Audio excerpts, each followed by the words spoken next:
अब सुनो देखो, अब अपन करेंगे ज्योग्राफी और इन्वायरमेंट इकोलॉजी साथ में करेंगे 1993 से। अब देखो आपका हिस्ट्री प्लस पॉलिटी हो चुका, मैं फिर 12 बता रहा हूँ, इन पीवाईक्यू को तो रट ही जाना चाहिए हिस्ट्री और पॉलिटी के आपको, ठीक है। एक एक पीवाईक्यू रटे हुए होने चाहिए, और उसके साथ में जो इम्पोर्टेंट चैप्टर बताए हैं वो रट लो, एटलीस्ट इतना तो रट सर ही लो। सर एक बात बतानी है सर, मैं मुखर्जी नगर गई थी ना कल शाम को, तो पीवाईक्यू निकलवाने गए थे, तो कुछ वहाँ पे दुकान वाले कहते कि आप ना सी वो नहीं लगा रही हो क्या, विजन का ये सब नहीं लगा रही। मैंने कहा हम ये सब नहीं लगाते हैं। तो बोला कि यहाँ पे सारे बच्चे वही सब टेस्ट लगा रहे हैं, तो हम समझ गए सब एक ही दौड़ में दौड़ते हैं क्या। तो और यही होता है, बहुत कम लोगों को पता होता है भाई। हाँ सर, सब सब टेस्ट खरीद रहे हैं सारे कोचिंग का, इतना ज्यादा। मैं सोच रही थी ये एनालिसिस कब करते होंगे, कैसे पढ़ते होंगे भाई। कोई जरूरत नहीं अगर है। सर आप नहीं करते तो हमको लगता है हम लोग भी अंधी दौड़ में दौड़ रहे होते। हाँ तो गधा मजदूरी करते हैं, उसमें क्या ही है। हाँ सब वही मजदूरी कर रहे सही में। उन लोगों उन चीज़ों का भाई टाइम होता है, उस टाइम कर लिया तो ठीक है, नहीं किया तो फिर आप फालतू का काम कर रहे हो, ठीक है। तो ये चीज़ याद रखना, ठीक है। तो आप देखो ध्यान समझना, तो हिस्ट्री और जो पॉलिटी है भाई वो पीवाईक्यू सारे रट ही लेना, ट्रिक व्रिक जो बताया हूँ अच्छे तरीके से हो जाना चाहिए। लगभग ये मान के चलो 40 क्वेश्चन आपके तैयार हो चुके हैं, और जो उधर इंपॉर्टेंट चैप्टर बताया है पॉलिटी और हिस्ट्री में, दोनों अच्छे से कर लो, क्वेश्चन बाहर नहीं जाएगा। तो ये मान के चलो कि 20-25 क्वेश्चन तो आपके वहीं से आने वाले हैं, फिर ट्रिक भी लगेगा, ठीक है। तो वैसे अपन टारगेट करेंगे भाई ज्योग्राफी इन्वायरमेंट इकोलॉजी दोनों को मिला के, मेरा मानना है अभी वेटेज बढ़ा है, आईआरएमएस के कारण ज्योग्राफी का वेटेज बढ़ा है। तो ये मान के चलो आपकी बार 15 से 20 क्वेश्चनों के बीच में ज्योग्राफी के इसके क्वेश्चन आएंगे ज्योग्राफी के। तो इन्वायरमेंट इकोलॉजी और इसको मिला के मान के चलो 30 से 40 क्वेश्चन आएंगे आप लोगों का, मिनिमम 30 है, 40 मैक्सिमम 40 क्वेश्चन जाएंगे इन दोनों को मिला के। तो ये चीज़ याद रखना, ठीक है। और दूसरी बात देखो ज्योग्राफी में ये है, मैंने ऑब्जर्व किया कि पीवाईक्यू रिपीट होता है अच्छे खासे, टॉपिक थीम जो है वही सेम चीज़ है जैसे पॉलिटी है, सब में देखना थीम वही है, जहाँ से यूपीएससी बार बार क्वेश्चन पूछ रहा है, क्वेश्चन के ऑप्शन से यूपीएससी क्वेश्चन पूछ रहा है, तो वो चीज़ें याद रखना, ये चीज़ ऑब्जर्व करते चलना, ठीक है। अब देखो यहाँ पर हाँ ये कि ज्योग्राफी में कुछ क्वेश्चन ऐसे होंगे जो कुछ भी काम के नहीं होते हैं, ठीक है। अब जैसे मान लो पहला क्वेश्चन है, नीचे स्थान जो युग्म दिए हैं उनमें से ऐसा युग्म कौन सा है जिसके दोनों नगर लगभग एक ही अक्षांश पर अवस्थित है। ये अच्छा क्वेश्चन है, 2018 में भी इसी टाइप का क्वेश्चन पूछा था, दिल्ली और बेंगलोर का। फिर भी उनकी वार्षिक वर्षा की कुल मात्रा का अंतर सर्वाधिक सुस्पष्ट। अब देखो ध्यान समझना, अक्षांश पे है, ठीक है, लैटिट्यूड बोला होगा कहाँ, हाँ ठीक है। तो एक होता है भाई लैटिट्यूड, एक होता है लॉन्गिट्यूड। तो लैटिट्यूड ये होता है, ठीक है, ऐसे, और देशांतर ये होता है, ठीक है, ये चीज़ याद रखना। तो बोला है कि दोनों एक ही लैटिट्यूड पे है, परंतु जो उनका वर्षा में उनका डिफरेंस है। अभी आप ये चीज़ समझो, इंडिया में मान लो कि कोई होगा, तो यहाँ पे होगा तो समय की बात है। भारत में मानसून कैसे आता है, ऐसे आता है ना, दक्षिण पूर्व मानसून आता है, एक ये मानसून रहता है। तो इस आधार पर आप इस क्वेश्चन को सोल्व कर सकते हो। आपको देखो इससे पता लग गया कि जो मानसून वाला जो वेदर वाला जो है, कितना रेनफॉल होता है, वो इम्पोर्टेंट चैप्टर है अपने लिए, ठीक है। और अब मैं ना क्लास के आखिर में ये भी करते जाऊंगा कि साथ के साथ ही बताते जाऊंगा, जैसे आज छठी क्लास के इंपॉर्टेंट जो चैप्टर है वो मैं बता दूंगा, ठीक है। तो ऐसे के साथ के साथ पढ़ते जाना, ठीक है, ये चीज़ याद रखना, साथ के साथ करते जाओगे तो बर्डन नहीं पड़ेगा एक साथ करने, ठीक है। अब देखो ध्यान से समझो, बेंगलोर और मद्रास, मद्रास जो आज का जो चेन्नई है ना, उसी को ही बोलते हैं, ये चीज़ याद रखना। अब देखो ध्यान से समझो, ये क्या बोला, दोनों नगर लगभग एक ही अक्षांश पर है अवस्थित है, फिर भी उनकी वार्षिक वर्षा कुल मात्रा का अंतर सर्वाधिक सुस्पष्ट है। अगर आप देखोगे तो बेंगलोर लगभग यहाँ के समथिंग है, और चेन्नई भी लगभग बराबर सा ही है, या इधर चेन्नई थोड़ा नीचे पड़ेगा ना, चेन्नई नीचे पड़ेगा थोड़ा, फिर भी। पर अगर आप देखोगे, देखो चेन्नई वेन्नई में जो है ना रिटर्निंग मानसून होता है ना, उससे बारिश होती है, याद रखना ये चीज़, इससे नहीं होता है, ठीक है। फिर आगे जो है बम्बई और विशाखापट्टनम, देखो बम्बई यहाँ पे है कोस्टल एरिया, तो यहाँ वर्षा सर्वाधिक होगी, और विशाखापट्टनम जो है आपका इधर जो तेलंगाना आंध्र प्रदेश वाला इलाका है उधर है, ठीक है। फिर बोला अजमेर और शिलोंग, अजमेर अपना राजस्थान वाला हो गया है, शिलोंग अपना कौन सा हो गया, असम का। शिलोंग किसका है, मेघालय। मेघालय। ठीक है। तो मेघालय में तो अपने पता कि स्वाभाविक सी बात है, यहाँ पे बरसात बहुत ज़्यादा होती है। मेघालय का कौन सा क्षेत्र है जहाँ मौसिनराम करके है ना, जहाँ सबसे ज़्यादा हाँ मौसिनराम।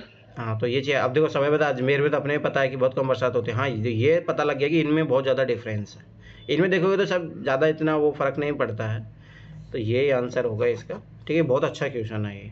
मतलब आपको जब तक पूरा पता नहीं होगा कहाँ पे कौन सी कितने बरसात होती है। अब देखो, नागपुर यहाँ के समथिंग है, कलकत्ता यहाँ पे है। अरे कि यार ना, अगर इस क्वेश्चन का आपको आइडिया होता तो 2018 का क्वेश्चन आप सोल्व कर सकते थे। उसमें पूछा था दिल्ली से सेम लेटीट्यूड पे, लेटीट्यूड बेंगलोर वाला, लैंगिट्यूड पूछा था। दिल्ली और बेंगलोर। हाँ, तो ये क्वेश्चन इसी टाइप का है। ठीक है, तो ये चीज़ याद रखना। देखो, राजस्थान का अजमेर शहर मेघालय की राजधानी शिलोंग लगभग एक ही अक्षांश रेखा पर अवस्थित है। अजमेर तथा शिलोंग रेखा कर्क रेखा जो 23.5 डिग्री उत्तरी अक्षांश से होकर भारत के 8 राज्यों से होकर गुजरती है, कर्क रेखा से ऊपर लगभग 26 डिग्री अक्षांश में स्थित है। एक ही अक्षांश पर अवस्थित होते हुए भी अजमेर तथा शिलोंग की वार्षिक वर्षा की मात्रा सर्वाधिक स्पष्ट अंतर है। अजमेर सहित पूरे राजस्थान में देश की न्यूनतम वर्षा होती है, जबकि शिलोंग सहित संपूर्ण मेघालय राज्य पहाड़ियों से घिरे होने के कारण देश का सर्वाधिक औसत वर्षा वाला राज्य है। या तो भारत में सर्वाधिक वर्ष 2 स्थान क्रमशः मौसिनराम और चेरापूंजी मेघालय में स्थित है। याद रखना, जैसे मैं बचपन में पढ़ रहा था तब ये था, आजकल ये हो गया है। और सबसे बड़ी बात बताता हूँ, यहाँ पे सबसे ज़्यादा बरसात होती है ना, परंतु यहाँ पे सूखा रहता है। क्यों? यहाँ पे ना पठारी इलाका है, तो जो बरसात होती है ना तो बह के चला जाता है सारा। तो यहाँ पे ना फिर बाद में पानी की कमी होती है यहाँ पे, ये चीज़ याद रखना। अब देखो आगे, मिजोरम में बस्ती स्वरूप मुख्यतः, अब देखो ये 12th क्लास के एनसीईआरटी का क्वेश्चन है ये, आप मेंस में क्वेश्चन पूछा यूपीएससी ने। स्वरूप मुख्यतः कटकों के साथ साथ रेखीय प्रतिरूप को है। क्यों? अब देखो, रेखीय प्रतिरूप क्या होता है भाई? लीनियर तरीके से है कि आपका जो है कि वहाँ पे क्या होगा, बोला कटकों के साथ साथ रेखीय प्रतिरूप, क्या बोला, लीनियर टाइप बोला है। तो मतलब घर इस तरीके से बसे हुए हैं वहाँ पे।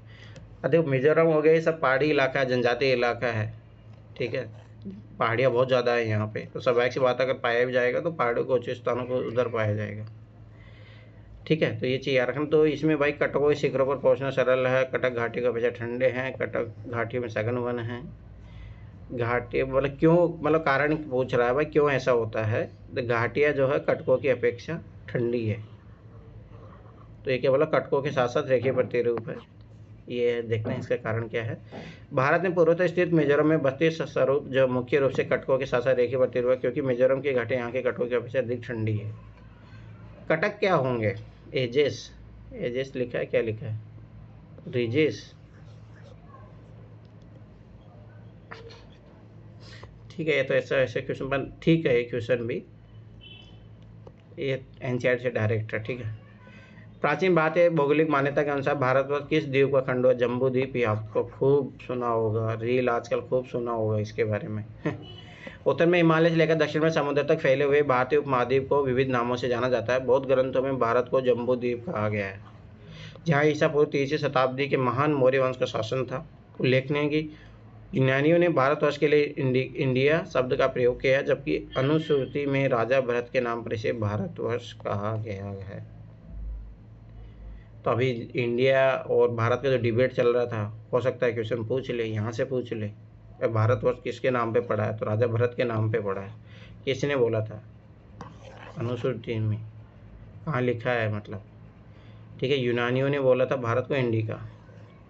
तो इस टाइप क्वेश्चन बन सकता है। क्या याद करो कि चुनाव जब था कितना डिबेट चला था इन चीज़ों को लेके। अब देखो, नीचे मानचित्र दिया है, भारत के रेखांकित भागों में वार्षिक वर्षा का माध्य कितने से कितने तक घटता बढ़ता है। अब देखो यहाँ पे दिया है, अब देखो ध्यान से समझना ये चीज़। देखो, इस टाइप के क्वेश्चनों का वैसा नहीं है कि भाई आपको मैपिंग याद करो, ऐसे तो एनसीईआरटी मैप भी दिए हुए हैं, पर आप कॉमन लॉजिक से भी क्वेश्चन सोल्व कर सकते हो कि भाई यहाँ पे कैसे होगा। अब देखो समझ में, देखो एक होता है साउथ ईस्ट मानसून, जो इधर जो बरसात कराता है, फिर धीरे धीरे इधर के इलाकों में कम होता चला जाता है। एक होता है ये वाला नॉर्थ ईस्ट मानसून। ठीक है, और ये भी अपने को पता है कि इधर ज़्यादा होगा, इस इलाके में ज़्यादा होगा, और इधर जाते जाते कम हो जाता है वो। ठीक है, और स्वाभाविक सी बात है कि जो सबसे ज़्यादा इसे नॉर्थ ईस्ट मानसून से होता है वो इधर होता है, इस वाले इलाकों में होता है, मतलब 200 सेंटीमीटर की समथिंग है, 200 सेंटीमीटर से ज़्यादा जो बरसात है वो इधर होती है। उसके बाद में इधर वाला जो इलाका है, मान लो छत्तीसगढ़, झारखंड, बंगाल, फिर बिहार, यूपी, फिर इसके बाद दिल्ली उल्ली तक। यहाँ तो बहुत ज़्यादा कम हो जाता है। पंजाब में जाते तो लगभग 50 के समथिंग हो जाता है, ठीक है। इसीलिए तो ये वाला देखो, ये वाला इलाका इधर से भी वंचित हो जाता है, क्योंकि यहाँ पे अरावली रेंज है, ये चीज़ याद रखना। तो इस कारण से ये इलाका भारत में मरुस्थल बनने का कारण ये है, क्योंकि ये इलाका जो है इधर से भी नहीं बरसात होती है, और यहाँ से पहुँचते पहुँचते यहाँ पे ख़त्म हो जाती है। इस कारण से इधर बरसात बहुत कम होती है। तो अब अपने को पता चल गया कि ये जो वाला एरिया होगा, तो इसमें क्या लेगा, 100 से 150 सेंटीमीटर तक बरसात होती है। देखो 200 सेंटीमीटर तो होगी नहीं, 200 सेंटीमीटर इधर होती है, या फिर जो आपको इधर वाले जो पार्ट में है, पश्चिमी घाट वाला जो पार्ट है, इधर होती है। ये चीज़ याद रख लेना। उसके बाद में ये देखो 250 300, तो आप इस तरीके से आराम से इसको सोल्व कर सकते हो। तो ओनली कॉमन सेंस है, ठीक है। तो ये चीज़ याद रखना। अब क्या है, नीचे दिए हुए जलवायु अवरोधों पर ध्यान दीजिए, ठीक है। ये जलवायु अवरोधों का अपने को दिया है। शक्ति और नम तीक्ष्णता, आर्द्र और लंब तापमान कितना क्या होता है, अपेक्षित नमी क्या होती है। उपयुक्त जलवायु आरेख किस क्षेत्र के प्रसंग में है। अब देखो मतलब इसमें समझना पड़ेगा कि सोचो इसके औसत जो तापमान है, ध्यान समझना, इसका 25 डिग्री सेल्सियस तापमान रहता है, ठीक है। सबसे गर्म जो है, सॉरी ठंडा जो है कितना रहता है, लगभग मान लो 15 डिग्री के समथिंग रहता है। और मैक्सिमम तापमान इसका कितना जाता है, 30 डिग्री तक जाता है, ठीक है। ध्यान से समझना है जी। और आर्द्रता यहाँ पे मिनिमम रहती है, आर्द्रता आपकी लगभग यहाँ 10% से लेके यहाँ पे लगभग 80-85% तक। मतलब ह्यूमिडिटी बहुत ज़्यादा है। टेम्परेचर जो है कि फिक्स है, ज़्यादा 15 डिग्री से लेके आपका 30 डिग्री तक बीच में रहता है। तो सर ये पेनिनसुलर पार्ट में होगी ये जगह? पेनिनसुला कोड़ा भारत का मध्य भारत वाला नहीं, जो ये नीचे वाला पोर्शन होता है ना, जो ओशन के आसपास होता है, क्योंकि यहाँ पे ना हमेशा मॉडरेट क्लाइमेट रहता है, और बारिश भी मतलब अगर वेस्टर्न घाट के पास है तो बारिश ज्यादा होगी, अगर लीवर साइड में है तो कम होगी। बस इतना सा इसमें डिफरेंस रहता है, ठीक है। देखो भारत का देखो ध्यान से एक एक ऑप्शन काटते जाओ आप। देखो भारत का उत्तर पश्चिमी क्षेत्र, ठीक है। उत्तर पश्चिमी क्षेत्र मतलब राजस्थान सोचो, राजस्थान में टेम्परेचर भाई 50-50 डिग्री तक चले जाता है, पहली बात। और ह्यूमिडिटी और रात के टाइम तो कम हो जाता है ना, क्योंकि डेजर्ट ह्यूमिडिटी तो इलाका कभी है। इतना 85% तो कभी नहीं रहेगा। ह्यूमिडिटी का मतलब समझो ये चीज़ कि वहाँ पे जैसे मैं गया हूँ, बंगाल गया हूँ, तो वहाँ पे भाई आप दिन में से बाहर चलोगे ना तो एकदम पसीने से एकदम आपका बॉडी वो हो जाएगा, ठीक है। तो यहाँ पे समुद्री इलाका में, इधर फिर मुंबई भी गया हूँ, तो वहाँ पे भी यही हाल है, ठीक है। तो मतलब राजस्थान में तो ऐसा नहीं होता भाई, बिल्कुल ही नहीं होता। उल्टा वहाँ पसीने को सोख ली जाती है, जो ये होता है जो लू चलती है। तो भाई वो तो इलाका तो किसी हालतों से नहीं हो सकता। भारत का दक्षिणी क्षेत्र, ध्यान से समझना ये चीज़। दक्षिणी क्षेत्र एक चीज़ याद रखना, जो अगर आप जैसे साउथ मतलब ये मान के चलो महाराष्ट्र से आप नीचे जाते हो, इस वाले इलाके की बात है, ठीक है। हो सकता है आर्द्रता तो हो भाई, समुद्री इलाका होता है उसे आर्द्रता तो होती है, ये बात सही है। पर अगर टेम्परेचर देखोगे ना तो 25 से 30 के बीच में होता है।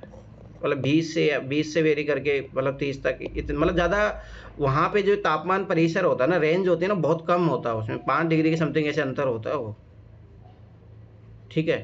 दूसरी बात ह्यूमिडिटी तो चलो हो सकता है, क्योंकि समुद्री इलाका हो तो हो सकता है, उससे कोई बड़ी बात नहीं। मध्य केंद्रीय क्षेत्र तो वही एमपी तो एमपी में तो भाई अच्छी खासी सर्दी भी पड़ती है, ठीक है। तापमान जो है 0 डिग्री तक भी जाता है, ठीक है। और ह्यूमिडिटी याद रखना कि जो कोस्टल इलाका होगा, ठीक है, वहीं पे होता है मोस्टली। भारत का उत्तर पूर्वी क्षेत्र, भारत का नॉर्थ ईस्टर्न रीजन, हाँ यहाँ पे हो सकता है, क्योंकि यहाँ पे एक चीज़ याद रखना है सबसे पहली बात, एक तो समुद्र के पास में भी पड़ता है, बंगाल की खाड़ी वाड़ी वाले जो इलाका है वहाँ पे पड़ेगा ये चीज़।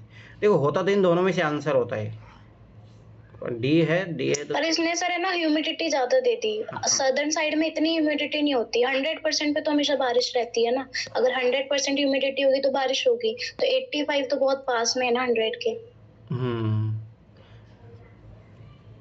ठीक है, देखते हैं इन्होंने क्या व्याख्या दी है। ये आरेख वर्ष 12 महीनों में भारत के उत्तर पूर्वी क्षेत्रों की जलवायु को प्रदर्शित किया है। इन क्षेत्रों में अप्रैल मई तथा जून में दाहक जलवायु, जुलाई तथा अगस्त में उमस भरी गर्मी, सितंबर अक्टूबर नवंबर में शीत और नम जलवायु तथा दिसंबर जनवरी फरवरी में तीक्ष्ण जलवायु अधिक पाई जाती है। ज्ञात जलवायु किसी क्षेत्र के लंबे समय की मौसम स्थिति होती है। भारतीय जलवायु उष्ण कटिबंधीय मानसूनी जलवायु है, ये चीज़ याद रखना। अच्छा क्वेश्चन है ये सब, देखो चलो ये तो बहुत ज़्यादा स्पेसिफिक पूछ लिया, आजकल इस तरीके से नहीं पूछ रहा, परंतु फिर भी पता होना चाहिए। भारतीय मौसम विज्ञान विभाग की परिभाषा के अनुसार वर्षा का दिन वह होता है जब किसी विशेष स्थान पर वर्षा की मात्रा इस प्रकार होती है, फैक्चुअल है। 24 घंटे में अगर 2.5 मिलीमीटर, हो सकता है चेंज भी होती रहे, ठीक है, पर ये चीज़ याद रखना, बस इतना पढ़ो। मौसम किसी स्थान की अल्पकालिक या दैनिक या साप्ताहिक वायुमंडलीय अवस्था है। भारतीय मौसम विज्ञान विभाग द्वारा निश्चित की गई दैनिक 24 घंटे वर्षा की न्यूनतम मात्रा 2.5 मिलीमीटर से ऊपर की वर्षा है, जिसे कि वर्षा वाला दिन कहा जाता है। अब देखो अभी अगर यूपीएससी इस क्वेश्चन को पूछेगा तो ऐसे नहीं बोलेगा कि इतना, यूपीएससी बोलेगा कि मिनिमम लिमिट कुछ होता ही नहीं है, पर मिनिमम लिमिट तो है ना यहाँ पे, इससे ज़्यादा होगा तभी माना जाएगा। इससे कम वर्षा का मौसम विभाग की परिभाषा के अंतर्गत वर्षा नहीं माना जाता। ज्ञात है कि भारत में मौसम संबंधी सेवा सन 1875 में आरंभ की गई थी। तब इसका मुख्यालय शिमला था। प्रथम विश्व युद्ध के बाद इसका मुख्यालय पुणे महाराष्ट्र लाया गया, ये भी थोड़ा बहुत पता होना चाहिए। अतः वर्तमान इसका मुख्यालय नई दिल्ली में है। भारत के मौसम संबंधी मानचित्र वहीं से प्रकाशित होता है, जो अपना IMD बैठता है, ये चीज़ याद रखना। तो इससे अपने पता लगे मानसून वाला जो है टॉपिक बहुत इंपॉर्टेंट है। अब देखो सोइल वाला, पश्चिमी राजस्थान की मिट्टी में किसकी मात्रा अधिक होती है? तो याद रखना किसकी मात्रा अधिक होती है, कैल्शियम। अब देखो ध्यान से समझना, ठीक है भाई, क्यों होती है ये चीज़ समझो। यूपीएससी ने 2020 में भी क्वेश्चन पूछा, ये तो बहुत बार क्वेश्चन आया हुआ। पश्चिमी राजस्थान की मिट्टी में ज़्यादा क्या पाया जाता है? क्या चूना या कैल्शियम पाया जाएगा? चूना कैल्शियम के लवण आधारित सारे व लवणीय प्रकार की होती है, अतः इस क्षेत्र की मिट्टी में कैल्शियम खनिज की अधिक मात्रा पाई जाती है।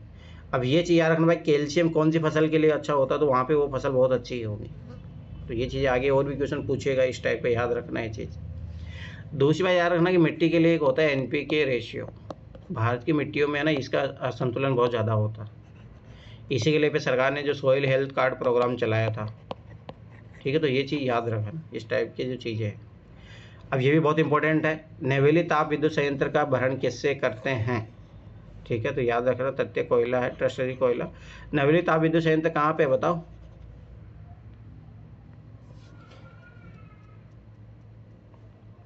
तमिलनाडु में, कर्नाटका में, तमिलनाडु।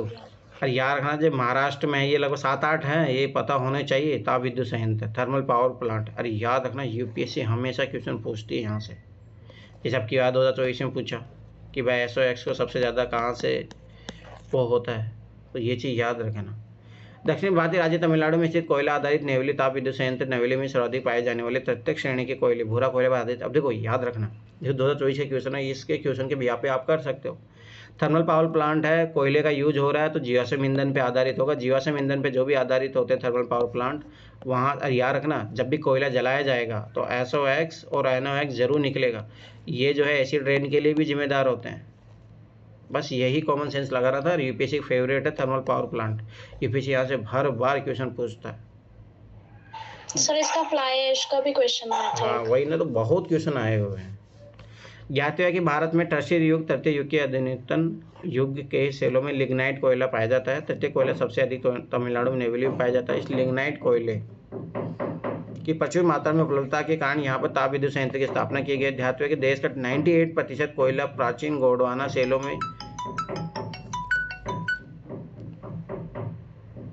1 मिनट, 2% कोयला तृतीय के टर्शियरी युग चट्टानों में। एक बार ये सर्च करो कि गोंडवाना सेल कहाँ पे पाई जाती है। 1 मिनट रुको। हेलो,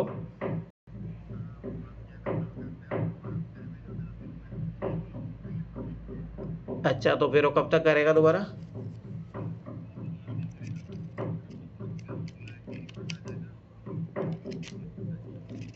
अच्छा तो बहुत महंगा हो गया फ़ोन। कितना कितना अमेजन में कितना हुआ है? तो फिर तो कर दो उसको दोबारा, उसमें क्या है। अरे कह रहे एड्रेस थोड़ा दूसरा डालना।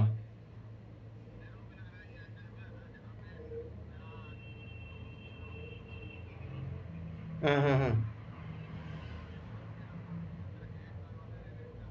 हाँ, नहीं वैसे गांव में मेन जो है ना, वहाँ का एडमिशन वहाँ दे देंगे, जैसे स्कूल का, तो वहाँ पे पहुँच जाएगा, एक परफेक्ट लोकेशन रहेगा।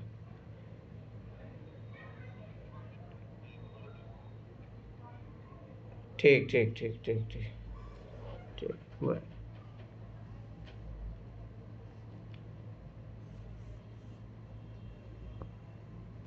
ये एक बार देखो, गोंडवाना सेल भारत में कहाँ कहाँ पाई जाती है। एक जब तक मैं कुछ काम करूँ। ठीक है, हेलो।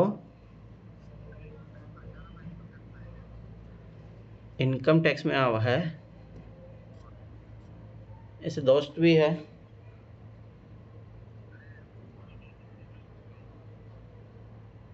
अच्छा सर आपका माइक खुला हुआ है, बंद कर लो। हाँ, एक बार मैं बताता हूँ, मतलब बताओ क्या पर्सनल उस अकॉर्डिंग।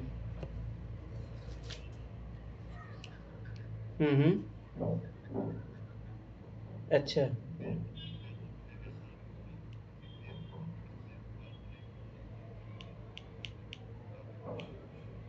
अच्छा, इनकम टैक्स में डिपार्टमेंट में काम चल जाएगा या इनकम टैक्स ऑफिसर होना चाहिए?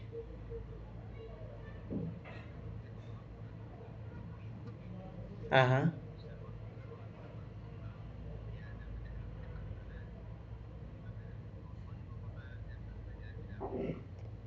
नहीं एक तो एमटीएस है, अभी वो टीए बना है, एक तो है इनकम टैक्स में।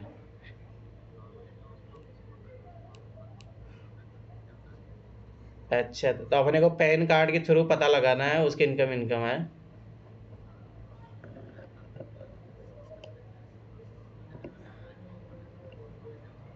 हम्म।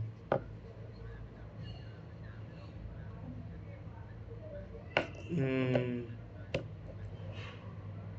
अच्छा अच्छा, चलो ठीक है, फिर पूछ के बताऊंगा वो तो। एक है वैसे तो।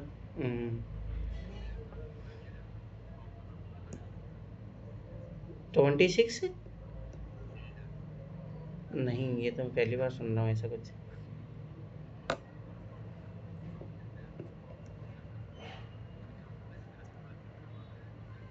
हम्म। अच्छा अच्छा, समझ गया समझ गया। चलो ठीक है, वो ऐसा तो इन्फॉर्मेशन कोई क्लोज व्यक्ति होगा वही निकाल पाएगा।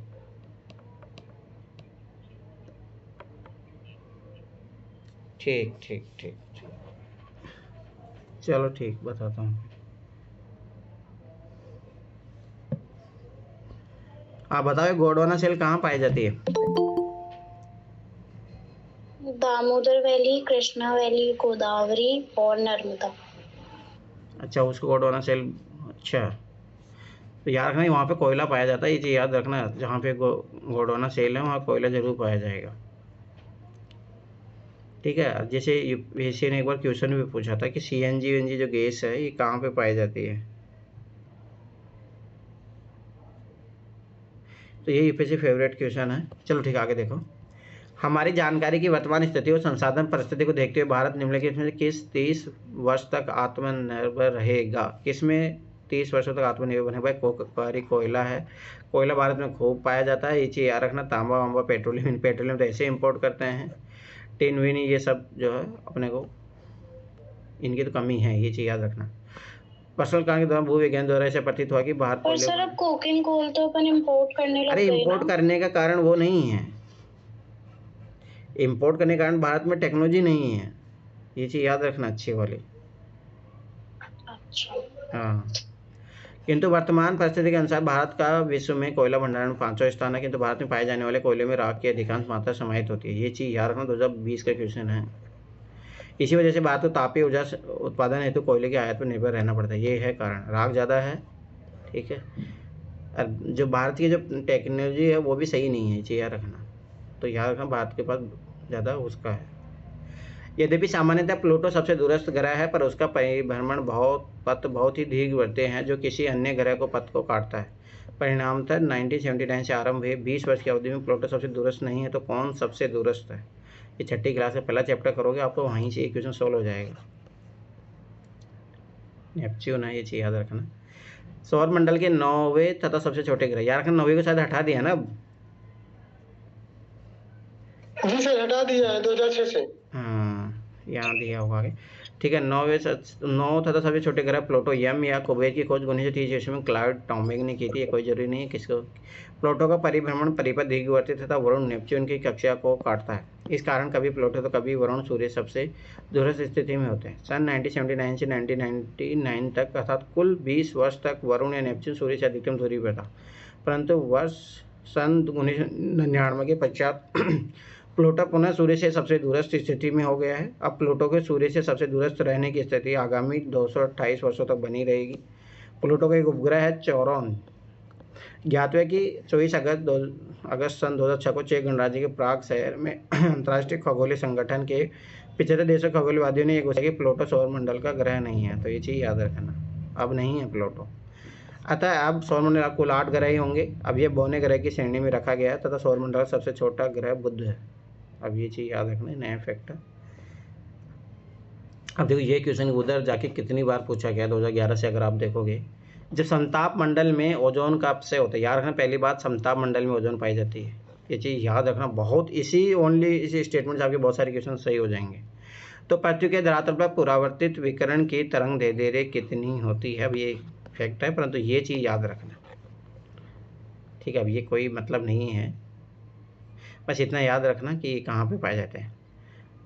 यूवीसी विकिरण, अल्ट्रावायलेट सी विकिरण में 100 से लेकर 280 mm की तरंग दैर्ध्य रेंज वाला ये विकिरण ओजोन परत द्वारा सर्वाधिक प्रभावित होता है। यह समताप मंडल में ओजोन को अपक्षय होने पृथ्वी के धरातल पर पतित विकिरण को न्यूनतम तरंग दैर्ध्य 100 नैनोमीटर जो भी है, ठीक है, उतना याद रखो, छोड़ो।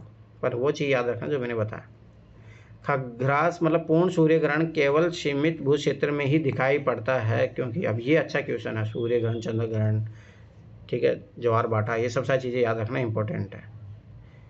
देखो, पृथ्वी के अनुप्रस्थ परिच्छेद की तुलना में पृथ्वी पर पड़ने वाली चंद्र की छाया का आकार छोटा होता है। इस कारण से जो सूर्य ग्रहण भू क्षेत्र में सबको दिखाई नहीं देता। पृथ्वी और चंद्रमा की गतियों के कारण जब कभी सूर्य और पृथ्वी के बीच चंद्रमा आ जाता है, ध्यान से समझना है। एनसीईआरटी छठी क्लास में दिया अच्छे तरीके से, छठी में तो नहीं पर तो आगे दिया अच्छे तरीके से, डायग्राम भी है पूरा। जैसे पृथ्वी है, अब देखो कब होता है चंद्र ग्रहण, जब ये चांद जो है बीच में आ जाता है, तो स्वाभाविक सी बात है ये वाला जो पार्ट है, ये वाला पार्ट नहीं दिखेगा, तो सूर्य का प्रकाश नहीं आएगा ना उस टाइम, तो सूर्य का प्रकाश पृथ्वी पर नहीं पड़ता है। ऐसी स्थिति को सूर्य ग्रहण कहते हैं। जब चंद्रमा जो है सूर्य को पूरी तरह ढक लेता है तो इसे पूर्ण सूर्य ग्रहण कहते हैं। मतलब यहाँ पूरा ढक लिया है इसका। पृथ्वी के अनुप्रस्थ परिच्छेद की तुलना में पृथ्वी पर पड़ने वाले चंद्र की छाया का आकार छोटा होता है, इसलिए पूर्ण सूर्य ग्रहण केवल सीमित भू क्षेत्र में ही दिखाई देता है। यार जैसे इस इलाके में दिखाई देगा, अभी इस इलाके में खूब प्रकाश रहेगा, तो वही बात बोल रहा है। निम्नलिखित में से कौन से जो है खगोलीय वस्तु नहीं है? तो याद रखना भंगुर तारा नहीं है, पल्सर। देखिए यूपीएससी ने आगे जाके इनके क्वेश्चन पूछा है। ब्लैक होल के बारे में यूपीएससी 2019 में क्वेश्चन पूछा। क्वार्ट्ज के बारे में यूपीएससी ने क्वेश्चन पूछा। तो ये चीज़ याद रखना, भी पता होना चाहिए पल्सर क्या होता है, ब्लैक होल क्या होता है। यूपीएससी ने क्वेश्चन पूछा है 2019 में, ब्लैक होल का क्वेश्चन पूछा। तो खगोलीय वस्तु है, इसलिए यूपीएससी क्वेश्चन पूछता है। भंगुर तारा, टूटा हुआ तारा खगोलीय वस्तु नहीं है। क्वार्ट्ज, पल्सर तथा कृष्ण विवर, ब्लैक होल तीनों खगोलीय पिंड है। क्वार्ट्ज एक तारावत रेडियो विकिरण उत्सर्जक है जो 4 से 10 अरब प्रकाश वर्ष की दूरी पर स्थित है। अब तक 600 से अधिक क्वार्ट्ज ज्ञात हो चुके हैं। पल्सर एक खगोलीय पिंड है जो स्पंदन के रूप में नियमित अंतराल में रेडियो तरंगे उत्सर्जित करता है। विशाल तारों का अंत कृष्ण विवर ब्लैक होल के रूप में होता है। इसी ब्लैक होल की खोज के लिए भारतीय वैज्ञानिक सुब्रमण्यम चंद्रशेखर को 1983 में भौतिकी का नोबेल पुरस्कार प्रदान किया गया था। भंगुर या टूटे हुए तारों का अस्तित्व अंतरिक्ष में नहीं होता है। अब ये आपका आगे स्थल मंडल, ठीक है। निम्नलिखित में किन का मानक जो है मानक समय जीएमटी के समान है? क्या ही करोगे क्वेश्चन, अभी तो इम्पोर्टेंट नहीं है पर याद रखो। अक्रा है, डबलिन है और लिस्बन है, मैड्रिड नहीं है। इंग्लैंड की राजधानी लंदन से होकर खींची गई काल्पनिक रेखा 0 डिग्री देशांतर को याद रखना, ये वाला। और ये भी जिगजैग भी होती है। ग्रीनविच मेडिटेरियन टाइम कहते हैं। इस रेखा के पूर्व की ओर प्रत्येक 15 डिग्री देशांतर पर समय 1 घंटा बढ़ जाता है तथा ग्रीनविच रेखा के पश्चिम की ओर जाने पर प्रत्येक 15 डिग्री पर 1 घंटा समय पीछे हो जाता है। तो ये चीज़ याद रखना।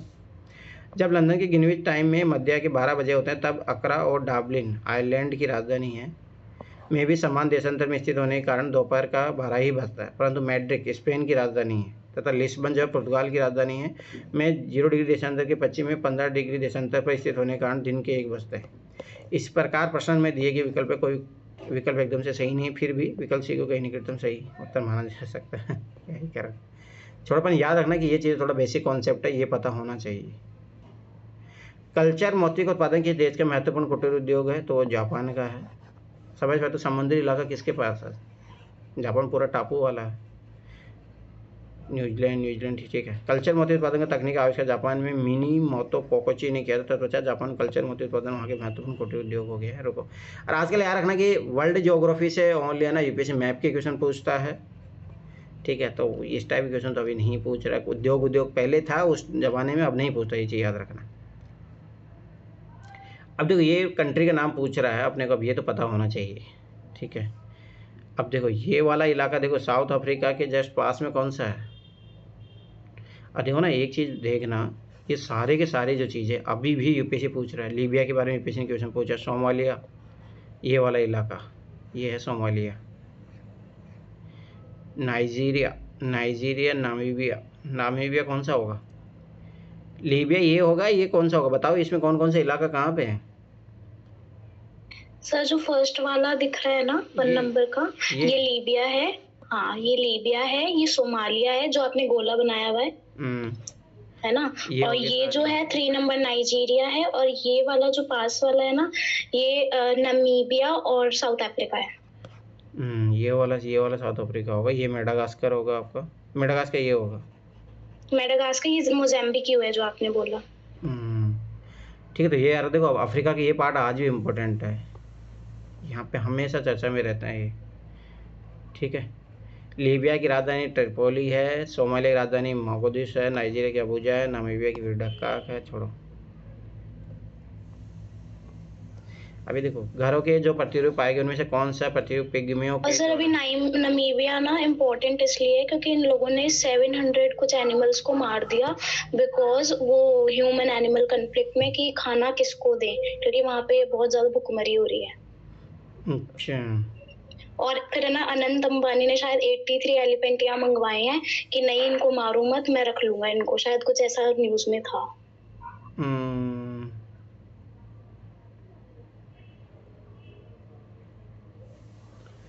ठीक है। अब जो पिग्मी होते हैं जो पेड़ों पे घर बना के रहते हैं, बस इतना याद रखना, ठीक है। पति जनजातियों के आवास प्रतिरूप में पिग्मियों का निवास प्रथम प्रतिरूप है कांगो बेसिन, याद रखते हो यूपीएससी 2023 में क्वेश्चन पूछा। युगांडा, दक्षिण पश्चिमी एशिया, फिलीपींस, अमेटा, न्यूगिनी के वनों में पाई जाने वाली पिग्मी जनजाति पेड़ों की शाखाओं में घर बनाकर रहती है। पिग्मियों की अर्थव्यवस्था का आधार आखेट शिकार करना है। विकल्प बी में दिया गया आवास प्रतिरूप अलास्का यूएसए में, ये बर्फ के घर रहते हैं, याद रखना। ग्रीनलैंड से बत्तख पाए जाने वाली 21वीं जनजाति है। 21वीं याद रखना, 21वीं जनजाति कहाँ पाई जाती है, अलास्का में पाई जाती है और अमेरिका का पार्ट है। बर्फ के टुकड़ों से बना इनका घर इग्लू कहलाता है, ये चीज़ याद। मतलब आप तो नहीं पूछता, पर फिर भी थोड़ा बहुत नॉलेज रखोगे पीवाई में। फिर मैं बात बता रहा हूँ, पीवाई की जितना आइडिया रहेगा उतना ज़्यादा बढ़िया। विकल्प सी में दिया गया आवास प्रतिरूप झोपड़ी है। केन्या, युगांडा, टंगनिका में पाई जाने वाली मसाई जनजाति, याद रखना ये मसाई जनजाति के घर है। तथा डी में जो आवास प्रतिरूप दिया गया वो टेंट वाला, ये रखना अरब प्रदेश में पाई जाने बद्दू जनजाति है। अभी थोड़ा बहुत आइडिया होना चाहिए, बेसिक आइडिया। अब देखो ध्यान से समझना ये question, when the couple protection rate is going up, जब दंपति रक्षण की दर में वृद्धि हो रही हो तो क्या होगा। जन्म दर अवश्य घटेगी। जन्म दर तभी घटेगी जब दंपति कम आयु के हो। वृद्धि हो रही, दंपति रक्षण की दर में वृद्धि हो रही तो जन्म दर तभी घटेगी जब दंपति की आयु कम हो। कपल प्रोटेक्शन रेट क्या होता है सोचो। अब जैसे मैंने यहाँ से एक आइडिया लगता है, जैसे अब क्या यूपीएससी ने पूछा फर्टिलिटी रेट के क्वेश्चन पूछा, तो मतलब देखो यहाँ से यूपीएससी पता लगता है भाई किस टाइप के क्वेश्चन पूछ सकते हैं। सर शायद कपल प्रोटेक्शन रेट वो होता है कि कितने कपल्स जो हैं वो प्रोटेक्शन यूज कर रहे हैं व्हाइल हैविंग सेक्स। हाँ, तभी उसके सवाल सी बात है, जब जन्म दर तभी घटेगी जब दंपति कम आयु के हो। जन्म दर अवश्य घटेगी ऐसा कोई जरूरी नहीं है। दंपति रक्षण की दर में वृद्धि हो रही हो तो मृत्यु दर अवश्य घटेगी, उससे कोई मतलब ही नहीं है। शिशु दर ये तो कोई मतलब है नहीं। कैस तो ये होगा बर्थ रेट विल बी। और सर कपल कम एज के होंगे तभी तो उनकी फर्टिलिटी उस वक्त ही तो ज्यादा होती है, फिर तो मेनोपॉज आ जाता है उन लोगों का। तो वही कारण है, उसका आंसर सही हो। ठीक है। निम्नलिखित में से किस भारतीय उपमहाद्वीप के 4 मानव जनसंख्या की दृष्टि से अवरोही क्रम में दिए गए हैं। अवरोही मतलब डिसेंडिंग ऑर्डर ही दिया है ना। डिसेंडिंग ऑर्डर है मतलब घटते हुए क्रम में लिखना है आपको। तो भाई बम्बई में तो सबसे ज़्यादा पॉपुलेशन है, अपने को पता। बम्बई फिर कलकत्ता होगा, उसके बाद नई दिल्ली, कराची उस टाइम का कोई मतलब है नहीं, छोड़ो। 2011 की जनगणना के अनुसार भी यही है, तो ये चीज़ याद रखना, यही है। मुंबई फिर नई दिल्ली है, परंतु नहीं अब चेंज हो गया है। मुंबई फिर नई दिल्ली आ गया, सोचो कलकत्ता पीछे छोड़ दिया है, कराची सबसे लास्ट में है। द न्यू पॉपुलेशन बॉम्ब का रेफरेंस का तात्पर्य क्या है? जनसंख्या के एक साथ विस्फोट होना। तीस दुनिया में बद्दों की जनसंख्या रे नहीं, तीस दुनिया में शीघ्रता से बड़ी नगरों की जनसंख्या, तीस दुनिया बड़े पैमाने संकटजन्य पर्वतजन्य सब नहीं, याद रखना। तीसरी दुनिया में शीघ्रता से बड़े नगरों की जनसंख्या है, उसको बोलते हैं पॉपुलेशन बॉम्ब। औपनिवेशिक शासन से मुक्त होने वाले नव स्वाधीन विकासशील देशों की तीसरी दुनिया के नाम से जाना जाता है। तीसरी दुनिया के इन देशों में स्वास्थ्य सेवाओं तथा पोषण स्तर में सुधार होने से जहां मृत्यु दर में तेजी से गिरावट आई है, वहीं इन देशों में जन्म दर स्थिर है। इसके फलस्वरूप इन देशों में नगरीय जनसंख्या में तीव्र वृद्धि हुई है, जिससे इन देशों की नगरों की संख्या भी तेजी से बढ़ गई। इसी को नया जनसंख्या बॉम्ब की संज्ञा दी जाती है।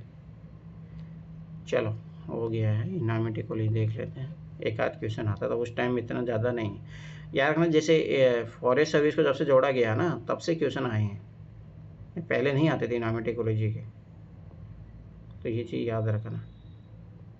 अब देखो डायरेक्ट इकोनॉमी शुरू हो गया, तो एक आध क्वेश्चन आता था पहले।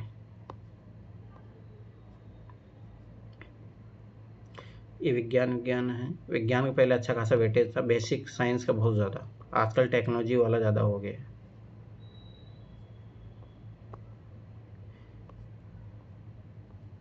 पर क्वेश्चन आज भी वही पूछ रहा है जो पहले पूछता था, ये चीज़ याद रखना।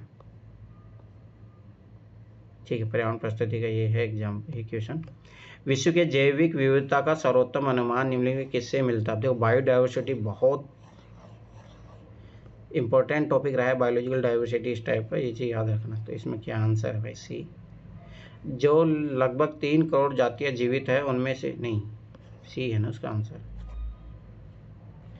जो लगभग 4.5 करोड़ जातियाँ जीवित है उनमें से कोई 100 प्रतिदिन लुप्त हो जाती है, उनमें से अधिकांश तो अज्ञात ही होती है, क्योंकि अब तक अधिक से अधिक 15 लाख ही पहचान हुई है। अब देखो इस टाइप क्वेश्चन नहीं, पर याद रखना कि हाँ ये थोड़ा बहुत इसके बारे में जो दिया होगा।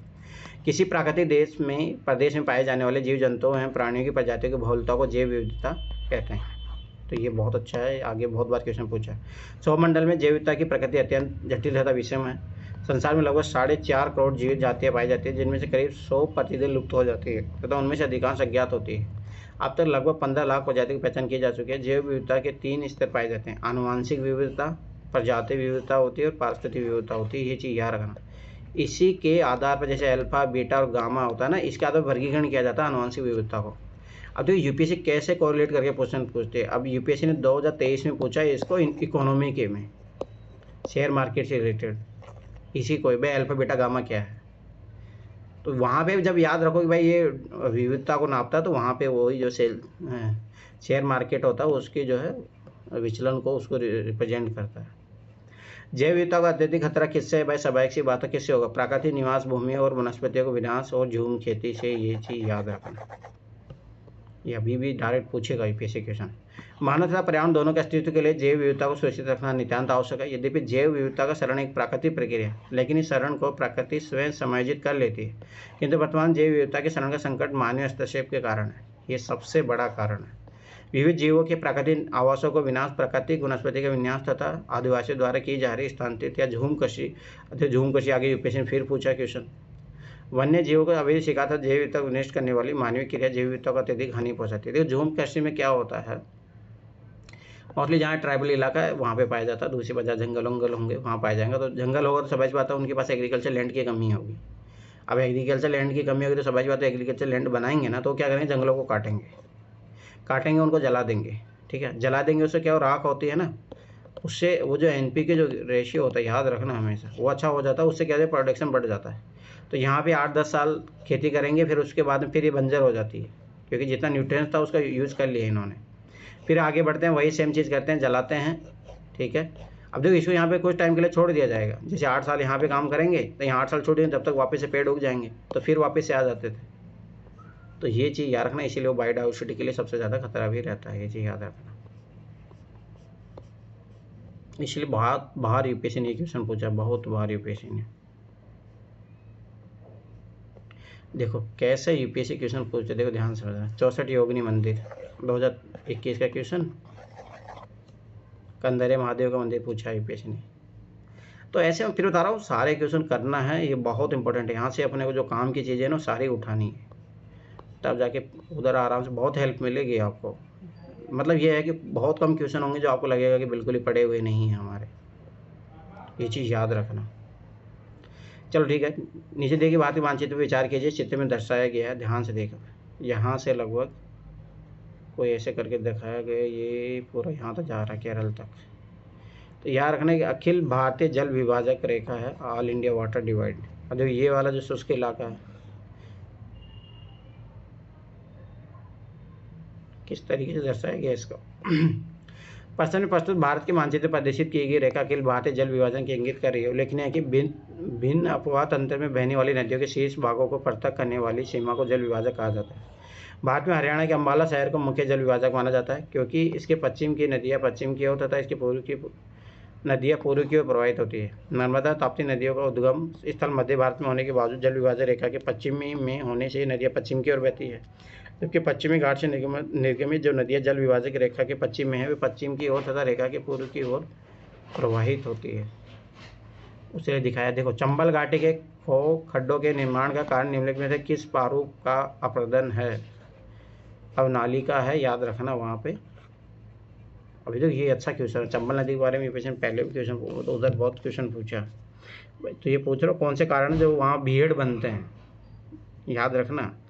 राज्य में ऐसे बहुत सारे ऐसे सर यही 2011 में ना सर, ये जो दिया और रील और दिया है सीट ना अवनालिका, इसको सर वो क्रम से और वही क्रम से सजाने के लिए दे दिया था 2011 क्वेश्चन। जो अवनालिका वाला पूछा था नहीं, अस्फालन और रील, याद है सर? यही वो क्वेश्चन ऑप्शन से बनाया था वो क्वेश्चन। ओके ओके, कल मैं हल कर रहा था, इसे देखा था सर। अच्छा ठीक है, तो याद रखना। देखो मैं फिर बार बता रहा हूँ जैसे जो भी इसमें नदी आ गई, जैसे चंबल घाटी है तो चंबल नदी इंपॉर्टेंट है। यूपीएससी ने 2012-13 में पूछा था कि चंबल नदी में कौन सा जो जानवर पाया जाता है, तो याद रखना कि वहाँ पे कौन सा पाया जाता है, मगरमच्छ पाया जाता है। ठीक है, तो इस तरीके से याद हो। जैसे गंगा में याद रखना गंगटिक डॉल्फिन पाई जाती है। ठीक है, ऐसा पता होना चाहिए। जैसे इरावती नदी के पेशेंट पूछा, इरावती डॉल्फिन पाई जाती है वहाँ पे। और अब क्या याद रखना, म्यांमार वापस से चर्चा में है भूकंप के कारण, और इरावती नदी है वो इलाका, तो याद रखना कि क्वेश्चन बन सकता है। 2019 में पूछा है यूपीएससी ने, तो इस तरीके से याद रखना चीज़ें। शुद्ध सरिता का विकसित रूप ही अवनालिका है। ये अवनालिका UV अथवा सुरंग अवनालिका का आकार ग्रहण करके मुद्रा का प्रदान करती है। भारत में मालवा के पठार में स्थित चंबल नदी का बाह्य क्षेत्र अवनालिका प्रदान से सर्वाधिक प्रभावित क्षेत्र है। अवनालिका प्रदान के परिणाम से चंबल घाटी में गहरे खो में गड्ढों का निर्माण होता है, याद रखना, इसीलिए भीड़ बनता है। अब ऐसा बोला जाता है कि इसको शराब वराब है, जो भी XYZ है, परंतु ये याद रखना। प्राचीन भारतीय ऐतिहासिक भूगोल में रत्नाकर नामक सूचक था। रत्नाकर सूचक था हिंद महासागर का, अभी पता होनी चाहिए। ये एक तरीके से हिस्ट्री का क्वेश्चन है ये। ठीक है, भारतीय प्राचीन ऐतिहासिक भौगोलिक विवरण भारत के प्राचीन वैदिक साहित्य में यत्र तत्र प्राप्त होते हैं। प्राचीन भारतीय ऐतिहासिक भूगोल में हिंद महासागर को रत्नाकर नाम से संबोधित किया गया है। तिब्बत के पठारी समुद्र तल से औसत ऊंचाई कितनी है। अब देखो ध्यान से समझना, तिब्बत है, चलो छोड़ो। माउंट एवरेस्ट की ऊंचाई कितनी है बताओ। 8000 के ऊपर है, 48। ठीक है, अब देखो सब बैक की बात है कि पठार ये याद रखना कि जो पर्वतमाला होते हैं उससे कम, मतलब कम ऊंचाई वाला पार्ट होता है, याद रखना ये चीज़। तिब्बत पठार हिमालय पर्वत के उत्तर और कन्याकुल पर्वत के दक्षिण में 4000-5000 मीटर की ऊंचाई पर स्थित है। इसके पूर्व में शिकोंग और पश्चिम में हिंदुकुश तथा काराकोरम की श्रेणियाँ स्थित है, ये चीज़ याद रखना। भारत में जो एकमात्र मानव भाव कपी पाया जाता है वो कहाँ पाया जाता है, पश्चिमी घाट में। हाँ, लायन टेल मकाक्यू पाया जाता है वेस्टर्न घाट्स में। पर ये भी है नहीं, gibbon of the Assam, white browed of gibbon of Assam. क्या बोल रहा है, कौन सा बोल, बाद में एकमात्र मानव, the only anthropoid ape to be the found in India is the, तो याद रखना यहाँ पे असम का श्वेत भृगु गिब्बन है जो पाया जाता है।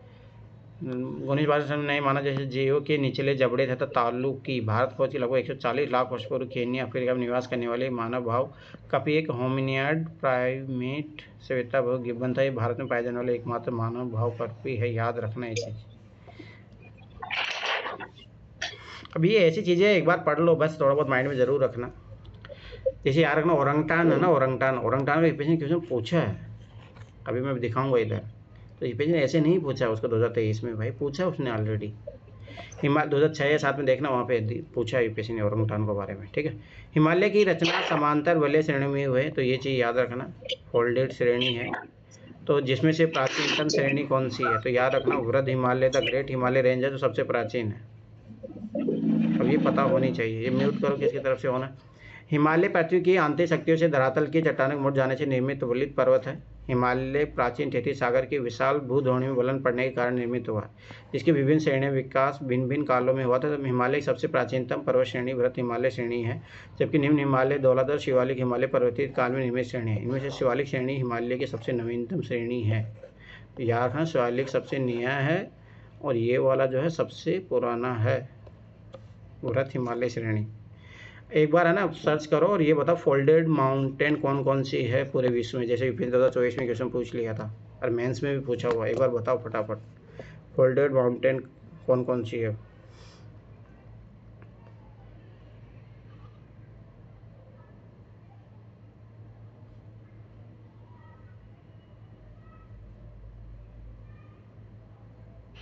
सर है ना यूएसए में रॉकीज और अफ्रीका में है वो, अफ्रीका में कौन से पर्वत है आते हैं ऊपर ही ऊपर जो है सहारा के जस्ट ऊपर, याद नहीं है। और रशिया और यूरोप के बीच में उरल है और हिमालय, मेरे को तो इतना ही पता है। और दक्षिण अमेरिका में एंडीज। रुको एक मिनट, मुझे है ना कॉन्टिनेंट वाइज बताओ आप। अमेरिका में कौन से पाई जाती है? नॉर्थ अमेरिका में, north America Rocky sir, Rocky पर्वतमाला जी। साउथ अमेरिका में एंडीज। ठीक है। अफ्रीका महाद्वीप में पाई जाती है एटलस सर, एटलस। और यूराल पर्वत, यूराल जो पर्वत होती है, म्यूट करो सब लोग, है ना। यूराल जो पर्वत होती है वो एशिया को और यूरोप को डिवाइड करती है, याद रखना। ये यूपीएससी क्वेश्चन पूछा है, ये पता होना भी चाहिए आपको। और यहीं से एक यूराल नदी भी निकलती है। यूपीएससी ने 2020 का क्वेश्चन देखना जाके, यूराल नदी पे क्वेश्चन बना है, तो ये चीज़ें पता होनी चाहिए, बेसिक। चलो ठीक है। भारत में आर्द्र शुष्क क्षेत्रों में जल ढाल विकास का प्रमाणक चिन्ह है, इस टाइप के क्वेश्चन पता होना चाहिए डायरेक्ट। मृदा बंध भू संरक्षण उपाय, वृक्षारोपण का उपक्रम, ताकि मृदा की नमी संरक्षित रहे, अंतर्भूमि जल का पुनः पूर्ण होता रहे, इसीलिए अपन क्या अपनाते हैं, जल ढास का प्रमाणक है। ठीक है, छोड़ो। क्योंकि आर्द्र शुष्क क्षेत्र महाराष्ट्र के कई गाँव में देखा गया, वहाँ की भूमि में मृदा बंध भू संरक्षण उपाय, वृक्षारोपण का प्रक्रम है, ताकि मृदा की नमी संरक्षित रहे, अंतर्भूमि जल का पुनः पूर्ण होता रहे। एक दीर्घकालिक समाधान है। चलो, किसके वितरण को संदर्भ दर्शाया गया है, ये चीज़ क्या है भाई? ये माध्य तापमान, मीन टेम्परेचर के बारे में बताया गया। अब इस टाइप क्वेश्चन पे पूछता नहीं, पर थोड़ा बहुत यहाँ से कुछ आइडिया मिलते जाएगा आपको। इसमें भारत के माध्य तापमान को इंगित किया गया। ग्रीष्म ऋतु में देश के पश्चिमी भाग, राजस्थान, गुजरात में सर्वाधिक तापमान पाया जाता है, ये चीज़ याद रखना।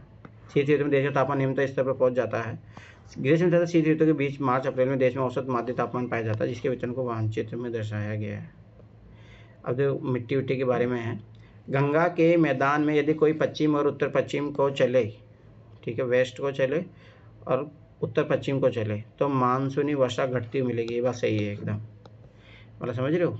ये गंगा के मैदान की बात कर रहा है, तो ये अगर आप इस इलाके में जाओगे, वेस्ट और नॉर्थ वेस्ट वाल पार्ट, इधर तो अपने को पता ही है बरसात कम होती जाती है। गंगा के मैदान में क्यों ज्यों ऊपर को बढ़ता जाएगा, आर्द्रताधारी मानसूनी पवन और ऊंची होती जाएगी। कारण सही है, सही बात है, और वहाँ पे इसीलिए कम बरसात होती है। ठीक है, अब देखो ये चीज़ अच्छा क्वेश्चन है। और यार को जैसे अब क्या यूपीएससी क्वेश्चन पूछा था, मेंस का क्वेश्चन भी पूछा था आपकी बार, जाके देखो गंगा घाटी का ही क्वेश्चन था, और उसमें वही था कि पानी की कमी क्यों पाई जाती है वहाँ पे। गंगा के मैदान में यदि कोई पश्चिम और उत्तर पश्चिम के चले तो मानसूनी वर्षा घटती हुई मिलेगी, क्योंकि गंगा के मैदान में क्योंकि जो ऊपर बढ़ता जाएगा, आर्द्रताधारी मानसून पवन ऊंचाई पर जाती हुई मिलेगी। और जब जैसे जाएगी तो ड्राइड हो जाएगी तो स्वाभाविक सी बात है बरसात नहीं करा पाएगी। ये चीज़ याद रखना।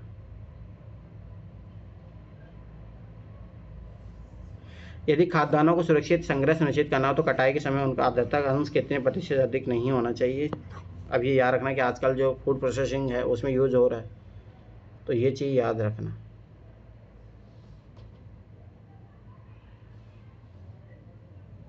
एक मिनट रुको बस।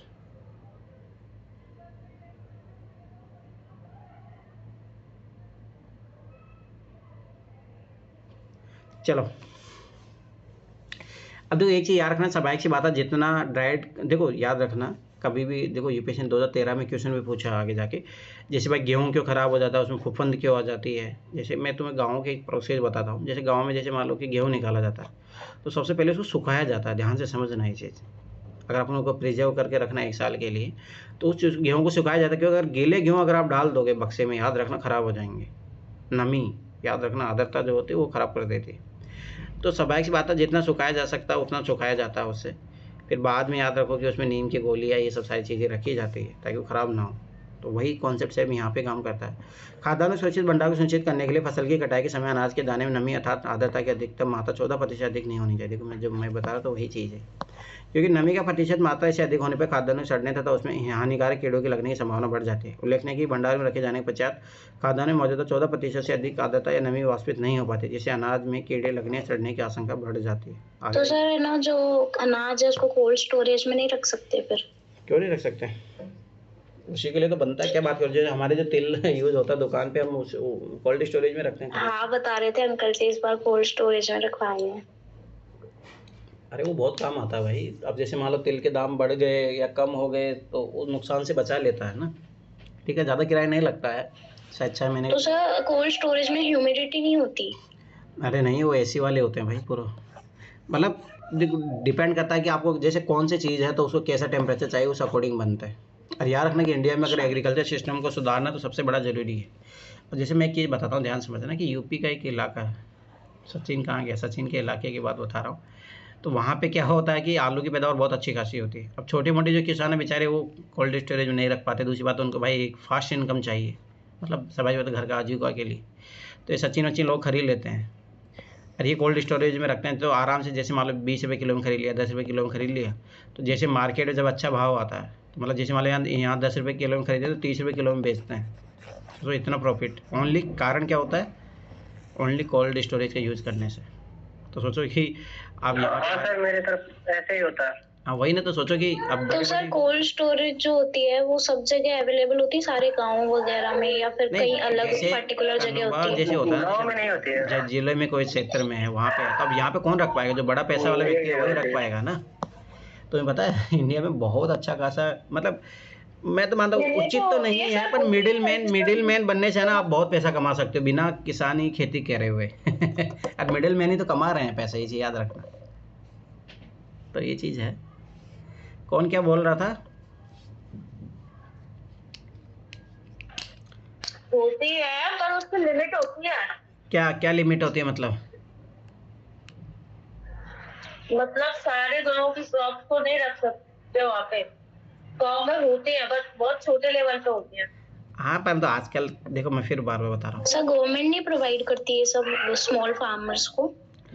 नहीं, मेरा मानना है कि उसमें कोऑपरेटिव जो है सहकारी तरह से बना के करना चाहिए। पर देखो ना, स्वाभाविक सी बात है, बेचारे किसान मेहनत किए, उनको 10 रुपये किलो का ही भाव मिला। और जो मिडिल मैन है ओनली यहाँ से खरीदेगा, 20 रुपये कमा रहा है 1 किलो पे। सोचो 1 किलो पे 20 रुपये। और सचिन बता रहा था कि वो लोग मतलब 8-8, 10-10 लाख का आलू खरीद लेते हैं। अब सोचो 8-10 लाख को 30 लाख में कन्वर्ट हो जाएगा, 20 लाख का प्रॉफिट, समझ रहे हो? तो देखो लिमिटेशन है। इसलिए बताऊँ, देखो ना, ब्यूरोक्रेट बनना तो यही तो काम करना है आप लोगों को, ये मिडिल मैन को तो ख़त्म करना है। तो इसके लिए आप क्या कर सकते हो, जैसे कोऑपरेटिव संस्थाएं बना सकते हो आप, सहकारी संघ बना लो, तो वहाँ से आराम से मैनेज हो जाता है।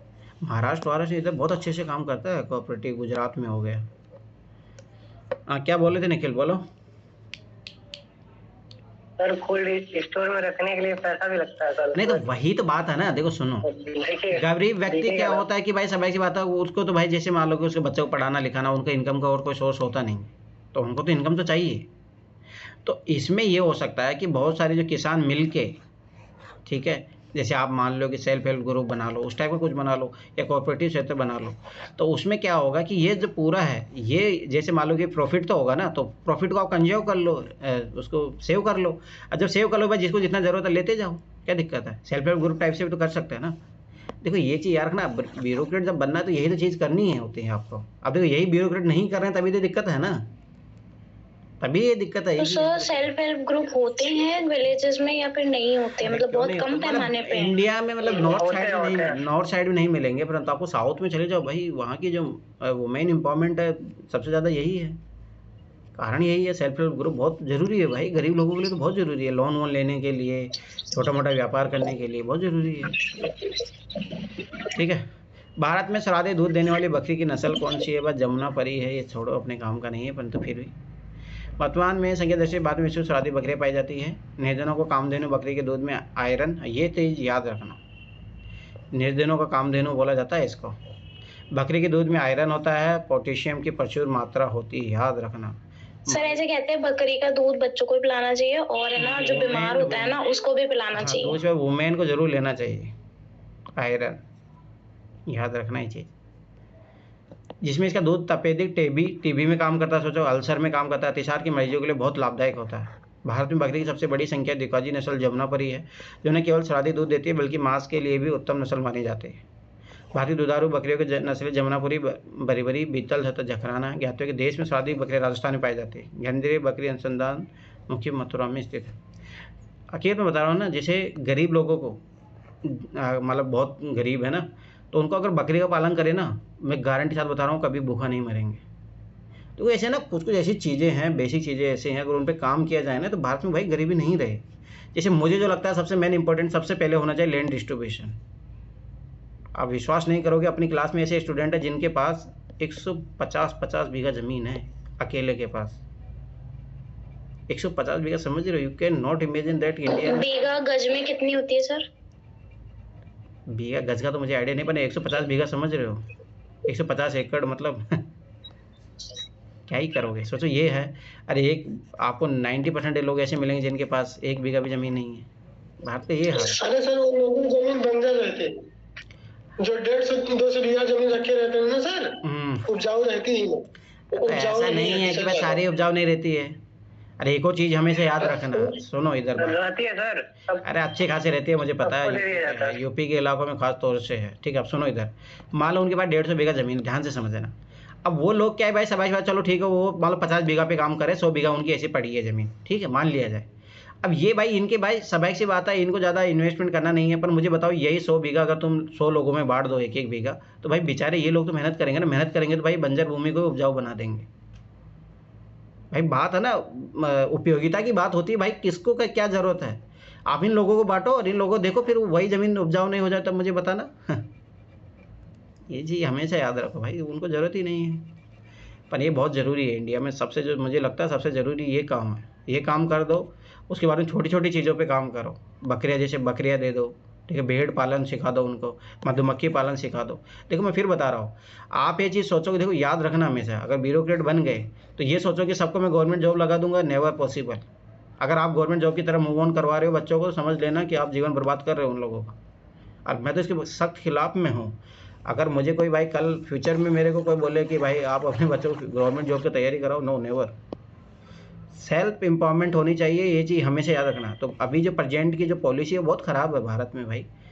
गांधी जी इस मामले में सही बोलता था भाई, लोगों को ना बेसिक एजुकेशन, आप स्किल सिखा दो, एटलीस्ट चलो बेरोजगार तो नहीं रहेंगे, अपना कुछ भी कर लेंगे। आप ये सोच रहा, सबसे कमी इसी की है, बेसिक स्किल की ज़रूरत है। तो व्यक्ति अगर ये छोटी छोटी चीज़ें भी सीख जाए ना भाई, बेरोजगार नहीं रहेगा कभी, ये चीज़ याद रखना।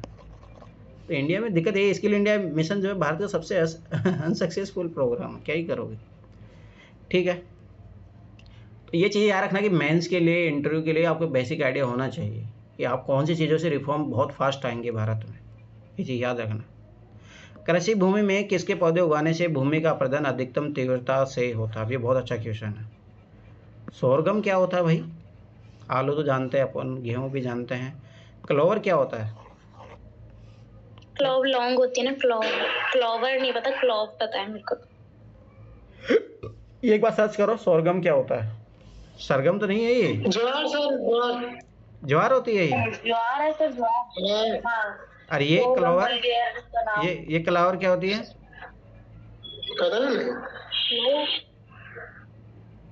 अब मैं तुम्हें एक चीज़ बताता हूँ, जैसे ज्वार के बारे में मुझे पता है, ज्वार की खेती आप करोगे? सर ज्वार और गेहूं एक ही तो होते हैं, बस वो तो शैल लगी हुई तो होती है उसमें। अरे नहीं, अलग होता भाई, बता बदल सेंड। ज्वार अलग होता है, वो अलग होता है। तिप्पी या घास बता रहा है, क्लोवर। अच्छा एक घास बता रहा है, कौन सी घास बता रहा है? तिप्ती या घास है? तिप्तिया घास नॉर्मल घास में आती है, ये चीज याद रखना। याद करो यूपीएससी ने 2021 में लेमन ग्रास पूछा था, याद है? लेमन ग्रास पूछा था, याद है? हाँ बोलो। 2022 के क्वेश्चन जिसमें पूछा था नाइट्रोजन करण वाले हैं, 3 पत्ती घास। अच्छा उधर भी पूछा था। 4 पत्ते, ये तो 4 पत्ती वाला है। हाँ याद रखना, ठीक है। दूसरी बात एक चीज याद रखना कि हमेशा जो है यूपीएससी जो ऑप्शन कोई घुमा फिरा के पूछे तो इनके बारे में पता होना चाहिए।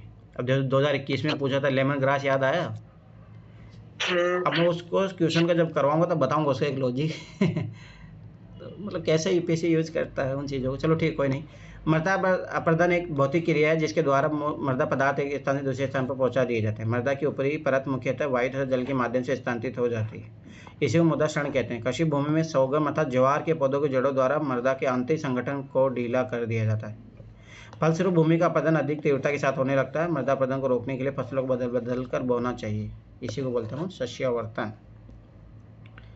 निम्नलिखित में से कौन सी मछलियाँ भारत के केवल ठंडे क्षेत्रों में ही प्रजनन करती है? बहुत अच्छा क्वेश्चन है, याद रखना।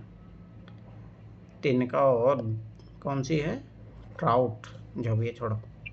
ये कहाँ पाई जाती है भारत के प्रजनन ठंडे क्षेत्रों में, जबकि कतला, भेक्ती, रोहू तथा झींगा मछली भारत के सभी क्षेत्रों में पाई जाती हैं। तमिलनाडु तथा केरल के समुद्र तटीय क्षेत्र झींगा मछली के उत्पादन के लिए प्रसिद्ध है। मछली भारत के समुद्री निर्यात का प्रमुख मद है, याद रखना। निम्नलिखित में से कौन सा मृदा प्रारूप लोहे का अतिरेक होने के कारण अनुभर होता जा रहा है? लेटराइट। चलो ठीक है, छोड़ो। लेटराइट स्थानबद्ध मिट्टी है जो भारत में लगभग 1.6 लाख वर्ग किलोमीटर में स्थित है। इस मिट्टी का निर्माण आर्द्र व शुष्क मौसम के क्रमिक परिवर्तन के कारण निशालन की प्रक्रिया लीचिंग के द्वारा होता है, याद रखना। यूपीएससी डायरेक्ट पूछ लेगा ये क्वेश्चन। निशालन की क्रिया के कारण सिलिका व चूने का अंश इसका नीचे चला जाता है तथा मृदा में लोहा तथा एल्युमिनियम के यौगिक ही शेष रहते हैं। लेटराइट मिट्टी में चूना, नाइट्रोजन, पोटासियम, फास्फोरस की कमी होती है। एनपीके की कमी है। चूने की कमी कारण ये मिट्टी अम्लीय होती है। कम उर्वरा शक्ति वाली ये मिट्टी भारत के पूर्वी और पश्चिमी घाट, राजमहल की पहाड़ी, केरल, कर्नाटक के कुछ भागों तथा उड़ीसा, मेघालय के पठारी क्षेत्रों में पाई जाती है। लेटराइट मिट्टी में चाय, याद रखना, कौवा, रबर, काजू, सिंकोना आदि की बागवानी कृषि की जाती है। या तो कि जलोढ़ मृदा में पोटास और चूना की अधिकता तथा नाइट्रोजन, फास्फोरस और जीवांश तथा अभाव पाया जाता है। मस्तूली मृदा में लवण व फास्फोरस की अधिकता होती है तथा जीवांश व नाइट्रोजन की कमी पाई जाती है। ये अच्छा क्वेश्चन है, याद रखना। चावल की खेती के लिए वेरी वेरी इंपॉर्टेंट। देख कुछ ऐसे हैं जो यूपीएससी हमेशा पूछता है। एक याद रखना, चावल के बारे में पूछेगा यूपीएससी, कपास के बारे में यूपीएससी ने बहुत क्वेश्चन पूछे हैं, गन्ना के बारे में यूपीएससी ने बहुत क्वेश्चन पूछे हैं, बाजरा हो गया। ये चीज़ याद रखना, ये यूपीएससी फेवरेट टॉपिक है, ये जहाँ से यूपीएससी क्वेश्चन पूछता है ये बार बार। चावल की खेती के लिए आदर्श जलवायु परिस्थिति याद रखना। कल मैंने एक टेबल भेजी थी, याद है? वो भाई पढ़ लेना, वहाँ से 1-2 क्वेश्चन जरूर आएंगे। 100 सेंटीमीटर से ऊपर वर्षा चाहिए, 25 डिग्री सेल्सियस से ऊपर तापमान चाहिए। बस देखो, सबसे पहली बात चावल के लिए पानी बहुत चाहिए क्योंकि पानी में ही होता है, ठीक है। टेम्परेचर याद रखना कि इसका जो है वैसा वाला चाहिए, सर्दी नहीं चाहिए इसको। ये चीज़ हमेशा याद रखना। ठंडी जलवायु ऐसे नहीं काम करेगी। अरे वर्षा बहुत ज़्यादा चाहिए, पूरी सर्दी कुछ गर्म ना हो। चावल उष्ण आर्द्र कटिबंध का पौधा होने के कारण गर्म और आर्द्र प्रदेश में विशेष कर उगाया जाता है। इसके लिए तापमान कम से कम 20 डिग्री सेल्सियस 17 डिग्री सेल्सियस के बीच में होना चाहिए। वर्षा की मात्रा 200 सेंटीमीटर होनी चाहिए। तारे का रंग का सूचक होता है उसके ताप का, याद रखना। टेम्परेचर जैसे ध्यान से समझना। जैसे लोहे को अगर आप गर्म करोगे ना तो वो रंग बदलता है, तो वही चीज़ है। तारों की नियमित वर्णक्रम अर्थात उसकी तरंग दैर्ध्य की विकिरण की तीव्रता के आधार पर तारों को रंग को निर्धारित किया जाता है। किसी भी तारे का रंग उसके तापमान का सूचक होता है। सूर्य एक तारा है जिसका सतह का तापमान सोचो 55 डिग्री सेल्सियस 6000 डिग्री सेल्सियस होता है। सूर्य का रंग पीला होता है। तारों में नाभिकीय संलयन की क्रिया से उसमें उत्पन्न होती है। ये चीज़ इंपॉर्टेंट है, याद रखना। नाभिकीय संलयन आपके 2024 में क्वेश्चन आया था, पहले भी बहुत बार आ चुका है। देखो अभी जो अपने एनर्जी जो जनरेट कर पा रहे, ध्यान से समझना, ये बहुत इंपॉर्टेंट है। वो होती है नाभिकीय विखंडन वाली, ध्यान से समझना। जो जितनी भी है आप ये परमाणु विस्फोट सब करते हो, विखंडन वाली प्रोसेस है। अभी वर्तमान में जो काम किया जा रहा है वो याद रखना संलयन पे पद्धति पे काम किया जा रहा है। ये अगर देखो सक्सेसफुल हो गए, इसमें तो क्या होता है, जैसे नाभिकीय विखंडन में भाई स्वाभाविक सी बात है, प्लूटोनियम उनको तोड़ा जाता है, फिर एनर्जी जनरेट की जाती है। इसमें हो गया ना तो सूर्य की तरह फिर जो है हमेशा अपने को एनर्जी मिलती रहेगी। ये अपने आप ही जो है एनर्जी जनरेट करता है संलयन पद्धति। तो याद रखना जो अभी जो फ्यूचर में चल रहा है ये नाभिकीय संलयन चल रहा है, तो ये चीज़ हमेशा याद रखना। जैसे अब क्या क्वेश्चन था उसमें यही चीज़ आपको पकड़नी थी, जैसे पहले स्टेटमेंट काटते हो आंसर आ जाता, तो ये चीज़ हमेशा याद रखना। हमारी आकाश गंगा के केंद्र की परिक्रमा करने में सूर्य को समय लगता है 625 करोड़ वर्ष लगता है। ठीक है, आकाश गंगा असंख्य तारों का विशाल पुंज है जिनमें अधिकांश तारे आंखों द्वारा दिखाई नहीं पड़ते। रात्रि को स्वच्छ आकाश में चमकदार मेहराब दिखाई पड़ती है। भारत में इसमें आकाश गंगा, यूरोप में मिल्की वे कहते हैं इसी को, था यूनान में इसे ग्लेस्की कहते हैं। ये चीज़ याद रखना, ये है एक ही चीज़। आकाश गंगा के केंद्र की परिक्रमा करने में सूर्य को लगभग 25 करोड़ वर्ष का समय लगता है। अपन तो देख ही नहीं पाएंगे, छोड़ो। एक ग्रह के दिन का मान और उसके अक्ष का झुकाव लगभग पृथ्वी के दिन मान और झुकाव के समतुल्य होता है। मंगल के विषय में बताया है, तो ये याद रखना। एनसीईआरटी जो पहला चैप्टर है 6ठी क्लास का, वहाँ से सारे क्वेश्चन है। मंगल ग्रह में पृथ्वी के समान 2 ध्रुव है। ये अपने अक्ष पर 20 डिग्री कोण पर झुका है, जिसकी वजह से यहाँ पे पृथ्वी की तरह ऋतु परिवर्तन होता है। मानचित्र दिया गया है, 4 अंकी 1 2 3 4। अब देखो ये कौन सा इलाका हो गया, अंटार्कटिक महासागर वाला। ठीक है, ये अमेरिका की मैक्सिको खाड़ी वाला इलाका हो गया, ये अफ्रीका हिंद महासागर वाला इलाका हो गया। तो इसमें निम्नलिखित द्वीपों के घोतक है। अब देखो ध्यान से समझना, ये तो इतना तो यूपीएससी नहीं पूछता, पर ये रखना एजे है, ये वर्दोप है, ये अपना कौन सा है बहमा आइलैंड। ठीक, फॉकलैंड जलधारा, याद रखना फॉकलैंड। बहामास है सर, बहामास है उधर। हाँ ये बहमा, इसमें आधा अधूरा लिखा है ना। ठीक है, तो ये चीज़ याद रखना, बस थोड़ा बहुत पता रखना कि बहामास ये वाला है। ठीक है, ये वाला याद रखना। फॉकलैंड धारा भी निकलती है एक, तो ये उस तरीके से भी याद रख सकते हो, नाम उसी अनुसार पड़ता है। प्राणी और पादपों की जाति में अधिकतम विविधता मिलती है, कहाँ पे मिलती है? उष्ण कटिबंधीय के आर्द्र वनों में, ट्रॉपिकल मॉइस्ट फॉरेस्ट। याद रखना, प्राणी और पादपों की जाति में अधिकतम विविधता मिलती है। ये क्वेश्चन आगे भी जाके पूछा है, तो याद रखना। विषुवत रेखा के दोनों 10 डिग्री उत्तर तथा 10 डिग्री दक्षिणी अक्षांशों के बीच उष्ण कटिबंधीय आर्द्र वन पाए जाते हैं। यहाँ वर्ष भर औसत तापमान, उच्च औसत तापमान लगभग 27 डिग्री सेल्सियस पाया जाता था। साल भर वर्षा होती रहती है। याद रखना, ये क्वेश्चन बहुत बार क्वेश्चन पूछा है, उधर भी बहुत बार आया है। उच्च तापमान तथा उच्च आर्द्रता, औसत वार्षिक वर्षा 200 सेंटीमीटर के कारण ये वन सदाबहार, सघन तथा पूर्ण हरित होते हैं। यहाँ पर महोगनी 2023 के क्वेश्चन, ताड़, एबोनी, रोजवुड आदि के लंबे वृक्ष पाए जाते हैं। ये वन प्रदेश दक्षिण अफ्रीका के अमेजन बेसिन, अफ्रीका के कांगो बेसिन तथा एशिया में मलेशिया, इंडोनेशिया में पाए जाते हैं। इस वन प्रदेश में प्राणियों की सर्वाधिक विविधता पाई जाती है। बहुत इंपॉर्टेंट क्वेश्चन है, बहुत बार पूछा है उधर। ठीक है, विनाशकारी भूकंप के गुरुत्व के कारण त्वरण होगा। ये सब अभी जो लास्ट 24 वाला पेपर पूछा था उसमें ये था ना, कांगो बेसिन वाला। हाँ, उसकी विशेषता देकर के पैराग्राफ। हाँ, पर उसका जो यही है ना, उसका नहीं आंसर अलग है, तो ये नहीं है।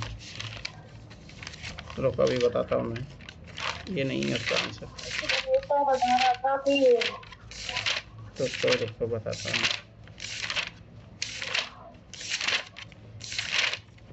हाँ देखो, कांगो बेसिन का तो नहीं, कांगो बेसिन वाला क्वेश्चन 2023 में पूछा था। जो अब की बार पूछा था तो समुद्री पश्चिमी तटीय जलवायु वाला पूछा था।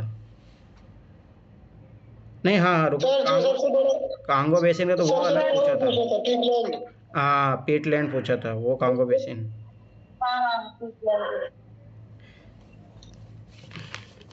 अरे वो 2023 से ही मोटिवेटेड क्वेश्चन था वो। चलो ठीक, विनाशकारी भूकंप गुरुत्व के त्वरण का मान इतना होता है 9.8 मीटर सेंटीमीटर से अधिक। छोड़ो, अब आ जाओ इधर। जब 82 डिग्री 30 डिग्री देशांतर मध्य हो तब प्रातः के 6:30 बजे देशांतर अक्ष पर बजेंगे। ये तो भारत का ही है। अरे ये इलाहाबाद की नैनी से जो गुजरता वही तो भारत का ही तो है, मानक समय है ये। तो ये बोल रहा है कि देशांतर पर मध्याह्न हो तब भारत प्रातः के 6:30 बजे देशांतर अंश पर बजेंगे। 0 डिग्री पे तो होगा ना यहाँ पे, तभी तो उसको माना गया है। चलो छोड़ो। जब 82 डिग्री 30 बजे देशांतर जिस भारत का मानक समय माना जाता है, ये मध्य अर्थात ठीक 12 बजे हो गया, तब भारत प्रातः के 6:30 बजे लगभग समय घटा दो, 5.5 घंटे आगे होता है। याद रखना, भारत जो है 5.5 घंटे आगे है। जब 4 मिनट का एक समय एक देशांतर रेखा को पार करने में लगता है, इसलिए 5.5 घंटे प्राप्त देशांतर। याद रखना, स्पष्ट ये देशांतर 0 डिग्री मध्य रेखा पर स्थित होगा। उल्लेखनीय 0 डिग्री देशांतर ग्रीनविच रेखा 0 मध्याह्न रेखा पर स्थित होगा। उल्लेखनीय कि 0 डिग्री देशांतर ग्रीनविच देशांतर रेखा है जो लंदन इंग्लैंड के पास होकर गुजरती है। यह 0 पूर्व तथा पश्चिम दोनों में होगा। इस विषय को ग्रीनविच मीन टाइम भी कहा जाता है, GMT। पृथ्वी तल पर प्रथम पक्षी का प्रादुर्भाव कब हुआ माना जाता है? छोड़ो ये सब चीज़ें, 15 करोड़ वर्ष पूर्व। पृथ्वी विभिन्न भागों से प्राप्त प्राचीन जीवाश्मों के जीव वैज्ञानिकों ने कार्बन डेटिंग द्वारा जो तिथि निर्धारित की। अब तो ये चीज़ याद रखना, ये यूपीएससी 2022 में पूछा है। कार्बन डेटिंग किन चीज़ों में काम आती है, याद रखना। उसके आधार पर तथा अन्य साक्ष्य आधार पर तल पर सर्वप्रथम पक्षी के प्रादुर्भाव की तिथि लगभग 13.5 करोड़ वर्ष पूर्व निश्चित की गई। तथ्य आधार पर प्रश्न का विकल्प सही नहीं करता हूँ, छोड़ो। एक विमान 30 डिग्री उत्तरी अशांत 50 डिग्री पोजीशन में उड़ान भरता है, पृथ्वी पर नीचे उतरता है तो वहाँ कहाँ उतरेगा? छोड़ो, ये पहले आते थे क्वेश्चन, छोड़, कोई ज़रूरत नहीं है।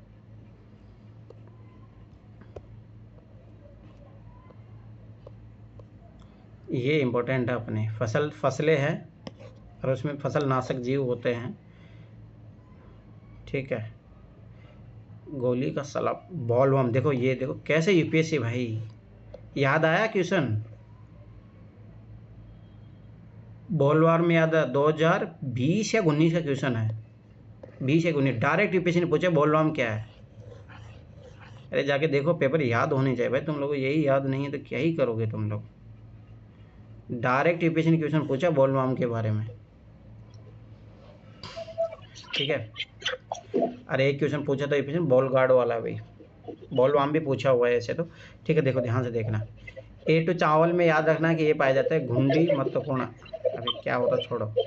गेहूं में एफिड पाया जाता है, ठीक है। गन्ने में याद रखना कि ये होता है शीश वेदक सलब होती है। चना में याद रखना कि चना में तोती है तेल या कर्तन सलब पाई जाती है। ये म्यूट करो, किसकी तरफ से म्यूट करो, अपनी तरफ से। जो चावल जो है जून जुलाई में बोई जाती है, बोई जाने वाली स्वपरागत फसल है, याद रखना। खुद ही जो है वो होती है, मोस्टली तो ऐसा ही होता है फसलों में। ग्रेमिनी कुल से चावल के पौधे का वानस्पतिक नाम ओराइजिका सेटवाया है। धान चावल के पौधे को फसलनाशी कीट घुंडी महत्वपूर्ण है। नवंबर दिसंबर में बोई जाने वाली फसल गेहूं क्षेत्रफल तथा उत्पादन दोनों दृष्टि से धान के बाद विश्व की दूसरी महत्वपूर्ण खाद्यान्न फसल है। गेहूं की फसल में एफिड नामक फसल नाशी कीट लगता है। दलहनी फसल चना को नुकसान पहुंचाने वाली कीट तेलिया कर्तन सलब है। चीनी उद्योग का आधारभूत नकदी फसल गन्ना का फसल नाशी कीट शीश प्रभुवेदक सलब है। ज्ञात है कि धान की फसल में भूरापर्ण चित्ती रोग और खेरा रोग, गेहूं में कनोडा रस्ट रोग, चना में उत्कंठा रोग, गन्ने की फसल में लाल सड़न तथा कंठ रोग प्रमुख रूप से लगते हैं। क्या ही करोगे। निम्नलिखित में से किन किन का उपयोग जैव उर्वरक के रूप में किया जाता है? ये बहुत अच्छा क्वेश्चन है, याद आया। एल्फा अब की बार पूछा 2024 में, 2022 में भी पूछा एल्फा। सर इसमें से दो पूछ लिया था, ये सब पूछा। क्लोवर वाला था, सिंपतिया घास और अल्फा 2022 में पूछ लिया था। हाँ वही, ठीक है। तो याद रखना कि निम्न किन किन उपयोग जैव उर्वरक के रूप में किया जाता है? अजोला का यूज किया जाता है, नील हरी शैवाल का यूज किया जाता है, एल्फा का नहीं किया जाता। ऐसे जीवाणु जो अपनी शक्ति से वातावरणीय नाइट्रोजन को, ये 2024 का क्वेश्चन भाई, याद रखना ये चीज़। 2022 में भी पूछा है, ये बहुत बार ये क्वेश्चन पूछा जा चुका है। अरे ये मैं बताया एनसीईआरटी के चैप्टर है 12th बायोलॉजी का, वहाँ से क्वेश्चन पूछता है, डायरेक्ट दिया है सारी चीज़ें। तो 2024 में पूछा वो भी सारी दिया है। ऐसे जीवाणु जो अपनी शक्ति से वातावरणीय नाइट्रोजन का स्थिरीकरण करके तथा भूमि में स्थित फास्फोरस को पौधों को उपलब्ध कराकर पौधों की वृद्धि विकास में सहायता के साथ मृदा की भौतिक अवस्था में सुधार करते हैं, जैव उर्वरक कहलाते हैं। ये याद होना चाहिए। और याद रखना, इनमें सहजीवी संबंध पाया जाता है। सहजीवी संबंध के आधार पर भी यूपीएससी ने बहुत बार क्वेश्चन पूछा, ये बहुत इंपॉर्टेंट है, यूपीएससी फेवरेट है। विभिन्न प्रकार की मृदा स्थिति तथा फसलों की प्रकृति के आधार पर जैव उर्वरकों को निम्नलिखित श्रेणी में बांटा गया है। नील हरी शैवाल तथा अजोला एजोबैक्टर तथा एजोस्पाइलिस है। राइजोबियम में याद रखना, दालों में पाया जाता है। नील हरी शैवाल तथा अजोला धान के खेतों में, ठीक है, नाइट्रोजन स्थिरीकरण में।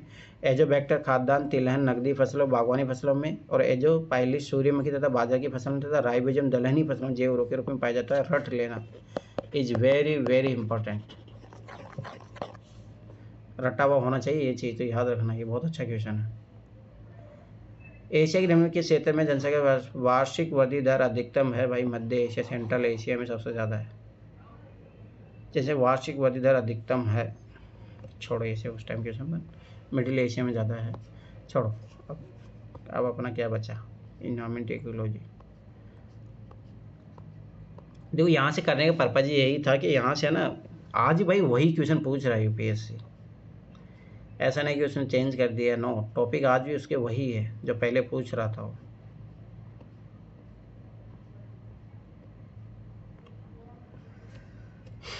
अब तो यहाँ से कितनी बार हाल के वर्षों में इस विषय में चिंता बढ़ती है कि मथुरा की तेल परिष्करणशाला और उसमें शक्ति संयंत्र में कितनी बार बोला थर्मल पावर प्लांट। भाई इसीलिए देखो मैं फिर बता रहा हूँ, देखो कुछ क्वेश्चन तो आपके ना ऐसे ही सोल्व हो जाएंगे। भाई यूपीएससी फेवरेट थीम क्या है? विजयनगर साम्राज्य जैसे हो गया। अभी थर्मल पावर प्लांट आपको याद होता तो 2024 का क्वेश्चन सही होता हो।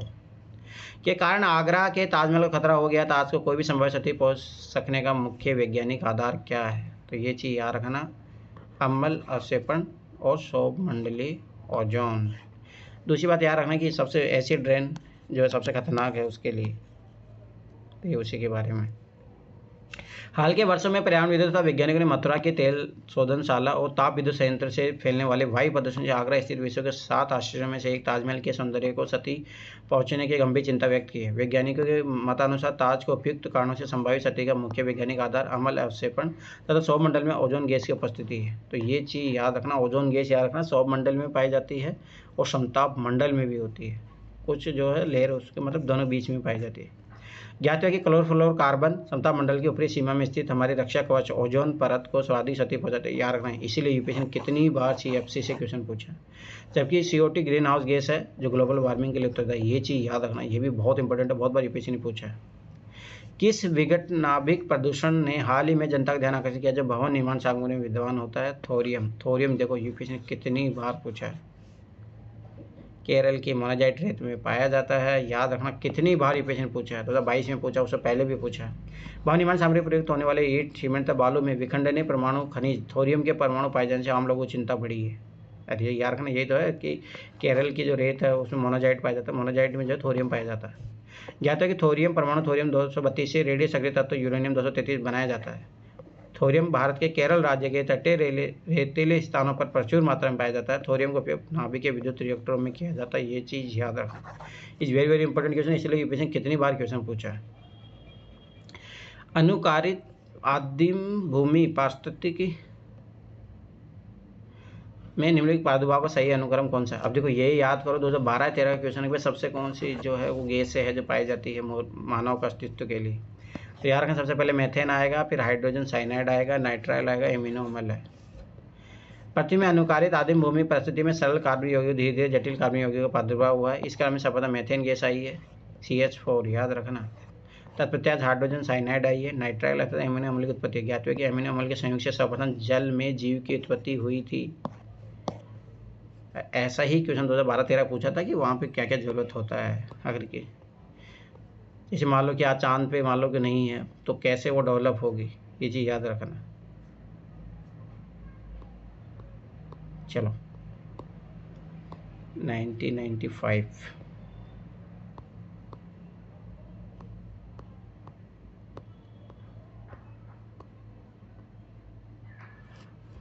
आ जाओ। निम्नलिखित में से कौन सी पर्वत श्रेणी केवल एक ही राज्य में फैली? अरावली तो भाई याद रखना गुजरात से राजस्थान दिल्ली तक पहुंचती है, मतलब हरियाणा। ये भी अब देखो ये भी पता होना चाहिए। अरावली कहाँ का है? गुजरात में, याद रखना।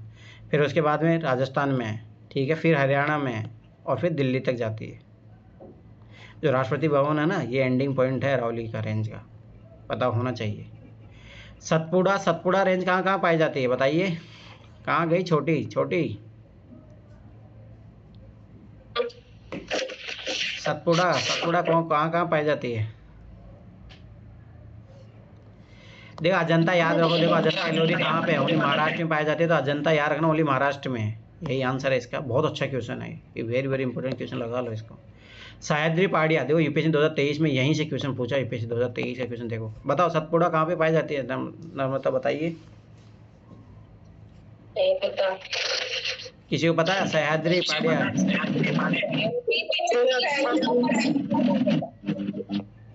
सर, हाँ बोलो। जो सह्याद्री की पहाड़ी है ना सर, दक्षिण की जो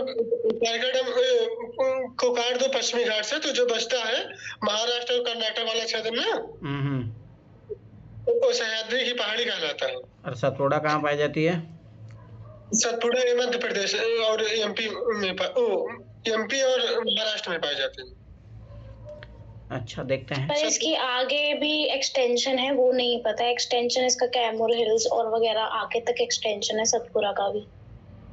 वो सतपुड़ा नहीं है, वो कैमूर का जो है वो विंध्यन पहाड़ी का रेंज का है। चलो देखते हैं यहाँ पे दिया है थोड़ा बहुत। चलो ठीक है, देखो अजंता पर्वत श्रेणी केवल एक ही राज्य महाराष्ट्र में फैली है, याद रखना ये चीज़। अजंता केवस भाई उस तरीके से दिमाग लगा लो। अजंता एलोरा कहाँ है, ओनली महाराष्ट्र में तो है ना। अरावली श्रेणी जो है मालवा पठार के उत्तर पश्चिम में लगभग 800 किलोमीटर लंबाई में अहमदाबाद से राजस्थान होते हुए दिल्ली तक विस्तृत है, याद रखना। इसमें हरियाणा वाला पार्ट भी। मुझे बताओ यूपी आएगा, बताओ अरावली रेंज में यूपी आएगा नहीं आएगा। जैसे मैं एक एग्जांपल देता हूँ आपको, जो गोवर्धन पर्वत है ना, गोवर्धन पर्वत, जो गोवर्धन पर्वत है ना, याद रखना वो अरावली का ही तो पार्ट है। नहीं सर, वो सब विंध्याचल का पार्ट है। अच्छा विंध्यन का पार्ट। अरावली हाँ सर, हरियाणा में जाएगी, हरियाणा में तो जाएगी ना। हरियाणा जा सकती है, हरियाणा, राजस्थान और दिल्ली। अरे गुजरात हरियाणा में कैसे जाएगी, हरियाणा तो दिल्ली के आगे है ना। अरे कहाँ सो रही हो तुम भाई, हरियाणा यहाँ पड़ता, दिल्ली ऐसे आगे कहाँ पे। ठीक है चलो ठीक है, एक बार देख लेना, सर्च कर लो। यह श्रेणी अत्यंत प्राचीन महान पर्वतीय क्रम का अवशेष है। इस निर्माण कैम्ब्रियन युग में पूर्व होता है, यार भारत की सबसे प्राचीन है पर्वत। ये श्रेणी गंगा व सिंधु नदी क्रम के मध्य जल। क्या हो गया, अरावली जो है ना, हाँ विश्व की भी सबसे प्राचीन श्रेणी है। हाँ अरे अवशेष में आती है। हाँ ठीक है, ये याद रखना। ये श्रेणी गंगा व सिंधु नदी क्रम के मध्य जल विभाजक का भी कार्य करती है। सतपुड़ा श्रेणी अपने पहुंचना है था। विंध्याचल के समांतरी दक्षिण में नर्मदा ताप्ती नदियों के मध्य स्थित है, यार रखना विंध्य, फिर यहाँ पे सतपुड़ा श्रेणी, तो ये एमपी और महाराष्ट्र वाला पार्ट है। इनका विस्तार गुजरात से राजपीपला पहाड़ी से लेकर पूर्व में पंचमढ़ी एमपी में है, तो ये याद रखना ये भी गुजरात में है, गुजरात है, एमपी है। मेघालय श्रेणी सरगुजा छत्तीसगढ़ में है, तो छत्तीसगढ़, एमपी, महाराष्ट्र सब पहाड़ी के रूप में। रांची व हजीराबाद तक फैली है, क्या बात करें झारखंड तक। तो भाई इंपॉर्टेंट है, याद रखना इसको अच्छे तरीके से। ये श्रेणी अधिकतर बेसाल्ट व ग्रेनाइट शिलाओं से निर्मित होती है, याद रखना।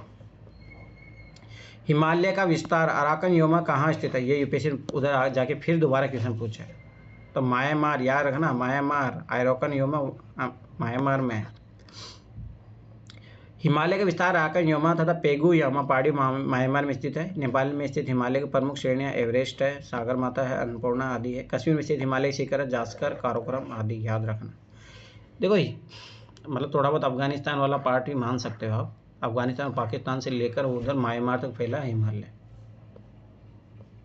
अब तो ये क्वेश्चन यूपीएससी ने आगे जाके फिर 2019 में पूछा है।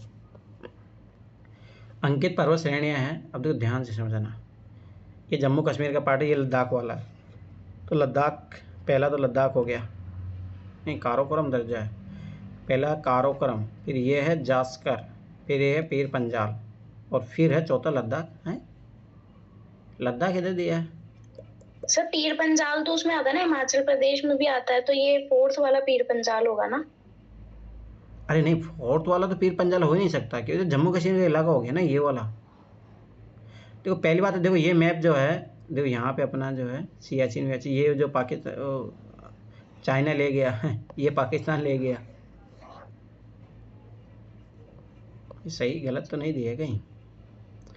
काराकोरम श्रेणी, लद्दाख श्रेणी 1 2, हाँ तो काराकोरम और लद्दाख, हाँ गलत, तभी तो मैं देखो ये तो ये है काराकोरम, ये लद्दाख है, तभी तो मैं देखो ये तो भाई हाँ। तीसरा जो आपका जास्कर हो जाएगा, ये पीर पंजाल, सही है। पीर पंजाल याद रखना कि ये जो पंच नदियाँ जो है पंजाब के इलाकों, उसको पीर पंजाल, ठीक है, तो थोड़ा याद रखना, ये चीज़ें पता होनी चाहिए। पीर पंजाल ये है, तो मतलब जम्मू कश्मीर के इलाका जो है उधर पंजाब के बॉर्डर के पास, ठीक है। ये वाला अपना क्या हो गया, काराकोरम है, ये लद्दाख है, ये जास्कर है, तो ये पता होना चाहिए, क्वेश्चन पूछा है भी आगे जाके भी।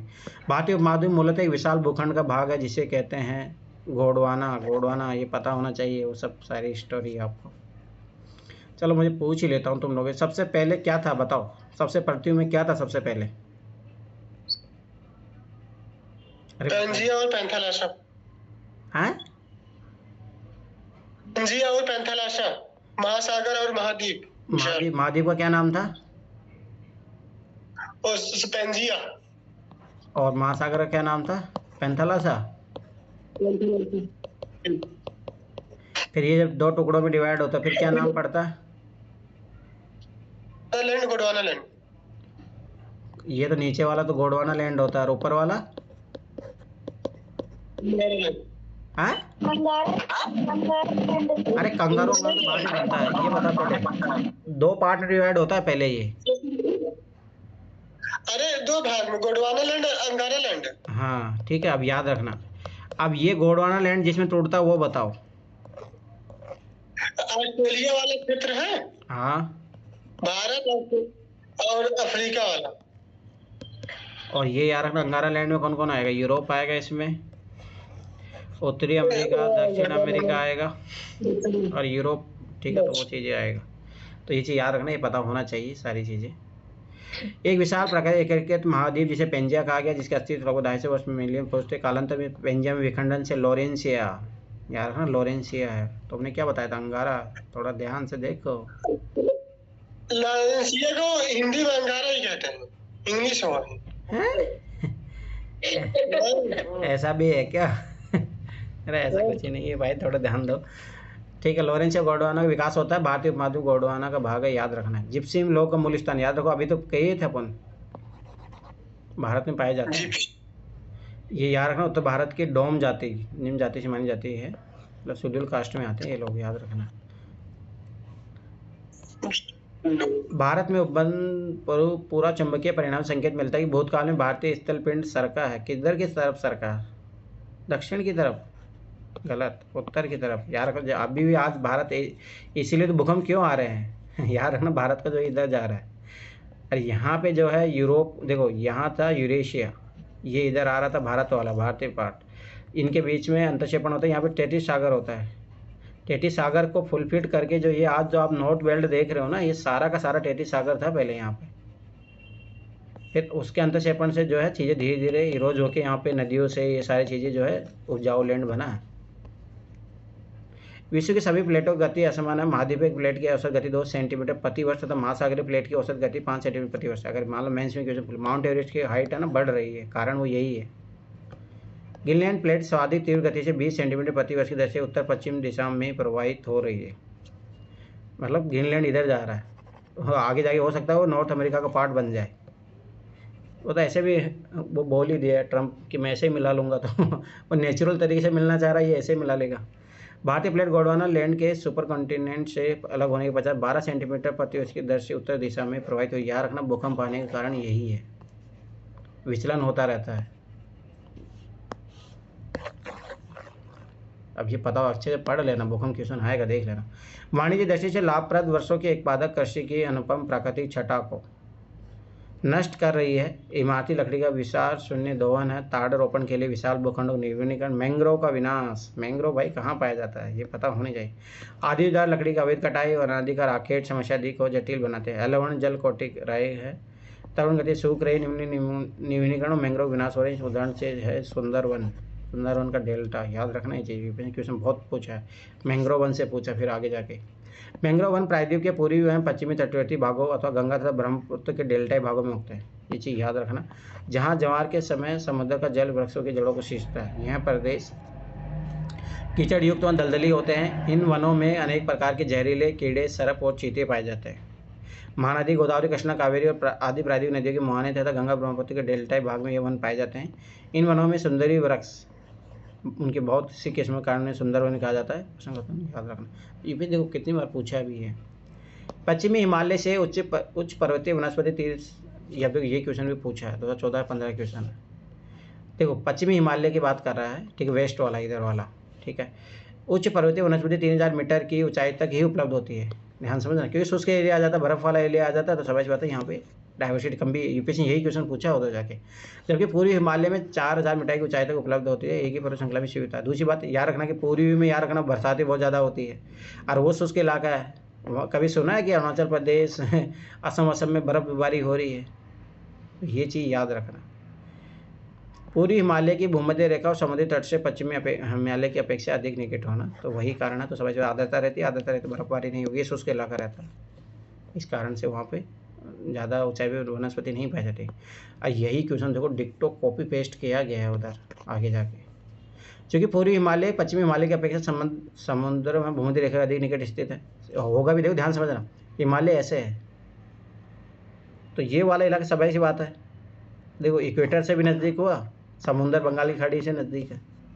अतः पूर्वी हिमालय में हिम रेखा की ऊंचाई अधिक मिलती है, फलस्वरूप वनस्पति की ऊंचाई भी पश्चिमी हिमालय की अपेक्षा अधिक होती है। तो ये चीज़ याद रखना। अब देखो 2015 वाले में पूछा है सर, मतलब डायरेक्ट से नहीं पूछा, इनडायरेक्टली पूछा था उसमें कि जैव विविधता किस राष्ट्रीय उद्यान में सबसे ज्यादा बनी। वो यही तो उधर अरुणाचल प्रदेश का नाम दफा दे रखा था, इधर नंदा देवी दे रखा था उत्तराखंड का, तो उसमें नाम दफा वाला सही था। वो क्वेश्चन भी है, उसके अलावा भी पूछा है, एक याद करो डाइवर्सिटी को लेके पूछा था क्वेश्चन, हिमालय में डाइवर्सिटी कहाँ ज़्यादा पाई जाएगी। अरे बहुत क्वेश्चन बने, ये एक ही क्वेश्चन से बहुत सारे क्वेश्चन बने। दिए मानचित्र में 4 क्षेत्र है जो भिन्न भिन्न तरीके से छाएंगे, तो उनमें किसी 3 धान्य शस्य के उत्पादन क्षेत्र को इंगित करते हैं, मतलब जहाँ चावल की ज़्यादा खेती होती है। धान्यतः शस्य का उत्पादक क्षेत्र कौन सा है? शुष्क क्षेत्र, ये वाला इलाका हो जाएगा। अरे जहाँ समझ बात है, गुजरात, मध्य प्रदेश, महाराष्ट्र कुछ इससे सूची करते हैं, मुख्य धान्य शस्य क्षेत्र में नहीं आता, क्यों? समझ बात है, यहाँ पानी कमी है ना, तो ये चीज़ याद रखना। निम्नलिखित में कौन सा स्थान अब तक स्थापित जीवमंडल आर्थिक स्थानों में नहीं है? याद रखना, biosphere is very very important. ये सारे अपसाइड हो सकता है बहुत जुड़ गया होगा, यहाँ ये जुड़ गया, देखो। तो याद रखना, ग्रेट निकोबार रिपेशन कितनी बार क्वेश्चन पूछा, सुंदरवन की अभी देखो ये पूछा था, आगे पूछा नंदा देवी कितनी बार, कच्ची खाड़ी याद रखना अब बन गया है। तो अब ये बायोस्फीयर जो रिजर्व है ना, ये सारे याद होने चाहिए। ये लगभग 18 के समथिंग है, MAB प्रोग्राम में जोड़ा गया था, 18 के समथिंग है, याद रखना। ये पढ़ लो, यूपीएससी यहीं से क्वेश्चन पूछता है, इसीलिए मैं फिर बता रहा हूँ, कोई ज़रूरत नहीं है आप वो क्या पढ़ते हो, शंकर IAS पढ़ते हो उसका एक एक पढ़ रहे हो, नो, ये जो 18 है ना यहीं से पढ़ लो। यूपीएससी में मेरे अनुसार जो सारे 90% क्वेश्चन यहीं से पूछे हैं, तो जाके यही कर लो भाई। सबसे पहले इंपॉर्टेंट ये है भाई, सारी इन्हीं कॉलेज। नंदा देवी से कितनी बार, सुंदरवन से पूछा, ग्रेट निकोबार, कच्ची खाड़ी से कितनी बार पूछा है। वर्तमान सभी विकल्प में शामिल है, कच्ची खाड़ी भारत का सबसे बड़ा बायोस्फीयर रिजर्व है, बस 2018 जीवमंडल राष्ट्रीय स्थानों में शामिल किया गया था। ये चीज़ याद रखना, ये कर लो अच्छे तरीके से, 18 है वो पता होना चाहिए आपको। 4 थर्मल पावर स्टेशन, देखो यहाँ से पता लग रहा है, थर्मल पावर प्लांट अभी सब पता होनी चाहिए। अब देखो ये क्या बोल रहा है, थर्मल पावर नहीं है, कौन से में नहीं है, तो याद रखना कौन से में नहीं है, यहाँ पे नहीं है, आंध्र प्रदेश में नहीं है कोई। अब देखो जो जहाँ पे है आंध्र प्रदेश में श्रीशैलम में जल विद्युत घर है, हाँ ये चीज़ याद रखना, ठीक है। छत्तीसगढ़ में है कोरबा में है, उत्तर प्रदेश में औरबा में है, गुजरात में उपाई और थर्मल पावर प्लांट है। तो थर्मल पावर प्लांट भी याद रखना 6-7 है इंडिया में, तो वो पता होना चाहिए। जवारी पतन को निर्देशक है, याद रखने, बहुत अच्छा क्वेश्चन है। A और D है, मतलब पहला भी है जवारी पतन और चौथा भी है, गुजरात जो कांडला पार्ट है, ठीक है। कर्मा से कोलकाता पारादीप, कोलकाता याद रखना, कोलकाता जो है पोर्ट है, फिर पारादीप उड़ीसा में है, याद रखना। कोची केरल में है, कांडला गुजरात में नामक बंदरगाह को दर्शाता है। कांडला गुजरात में स्थित एक ज्वारे बंदरगाह है जो कच्छ की खाड़ी के तट पर स्थित है। भारत सरकार इसे मुक्त व्यापार क्षेत्र के रूप में स्थापित किया है, याद रखना, वेरी वेरी इंपॉर्टेंट।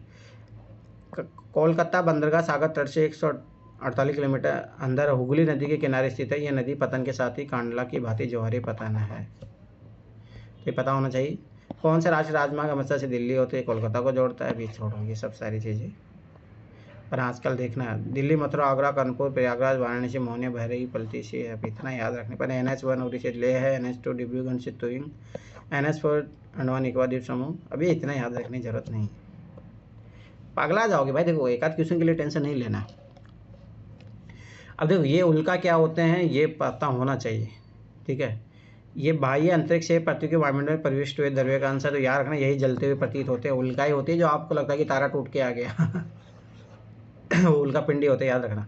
अंतरिक्ष में घूमते हुए धूल और गैस पिंड जब पृथ्वी के समय से गुजरते हैं, पृथ्वी के गुरुत्वाकर्षण के कारण तेजी से पृथ्वी की ओर आते हैं और पृथ्वी के वायुमंडल में आकर घर्षण से चमकने लगते हैं, जो पृथ्वी पर पहुंचने से पहले जलकर राख हो जाते हैं, उनको उल्का पिंड कहते हैं। याद रखना, एक और चीज़ मैं बताता हूँ इनके बारे में।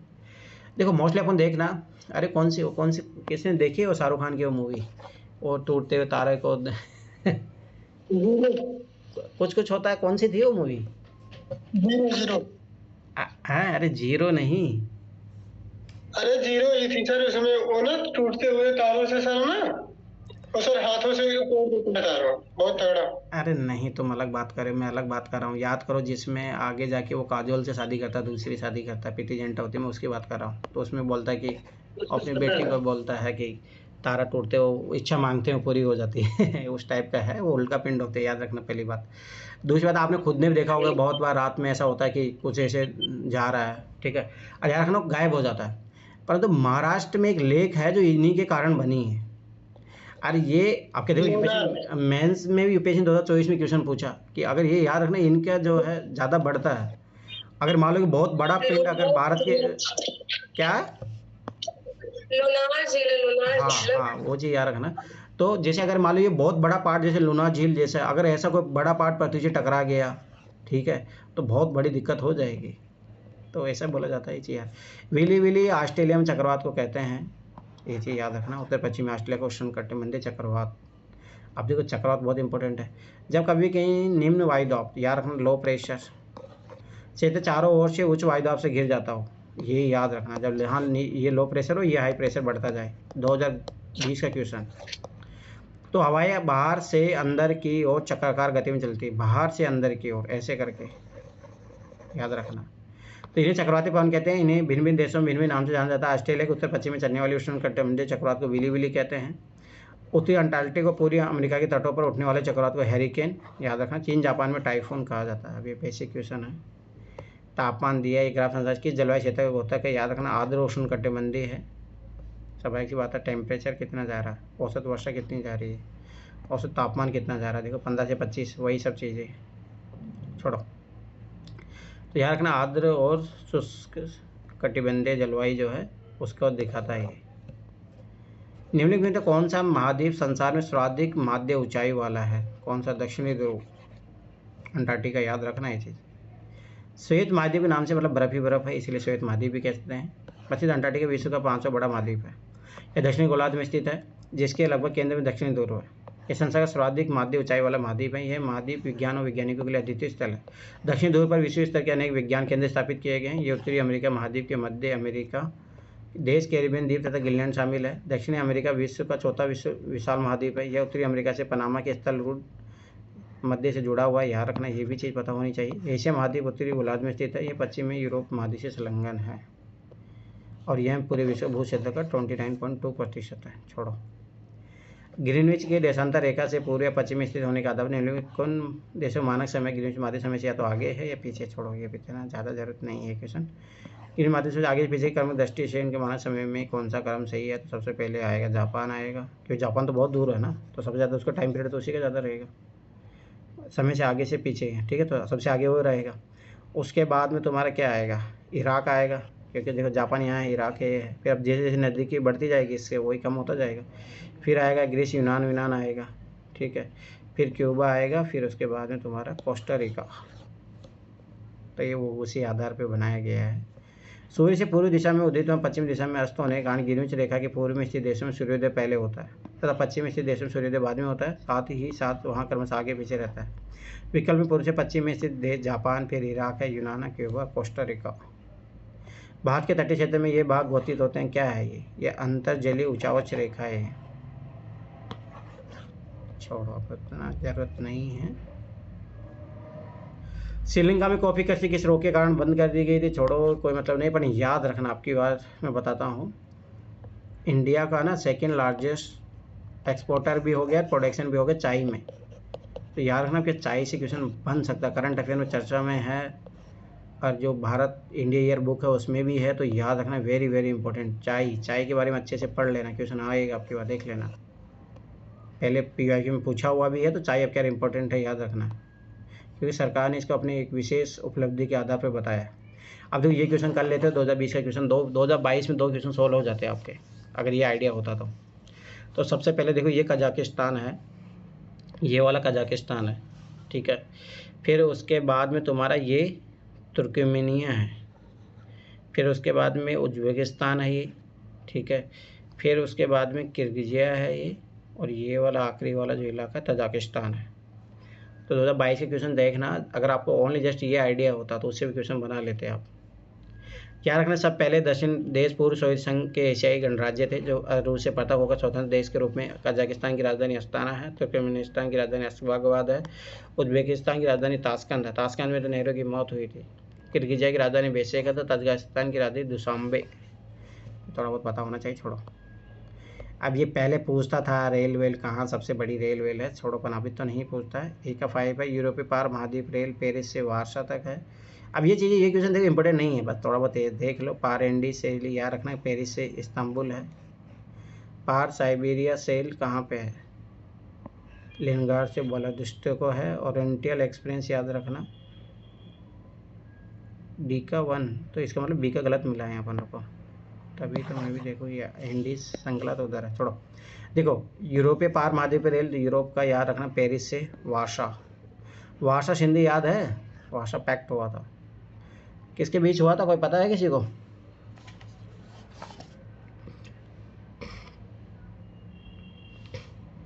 अरे मुझे याद ही नहीं रहा, चलो ठीक है। पार एंडीज रेल, पार एंडीज रेल रखना कि ब्यूनस आयरेस से लेकर वालपराइसो तक है। पाई साइबेरिया रेल याद रखना, लेनिनग्राड से व्लादिवोस्टोक। और ओरिएंटल एक्सप्रेस पेरिस से इस्तांबुल है, ठीक है। जनसंख्या नगरीकरण ये छोड़ो, कोई मतलब नहीं है, 1991 का है, अपनी अभी कोई मतलब नहीं। क्या अभी का कोई डाटा दिया है इसमें? अभी का डाटा कुछ भी नहीं दिया है इसमें, छोड़ो।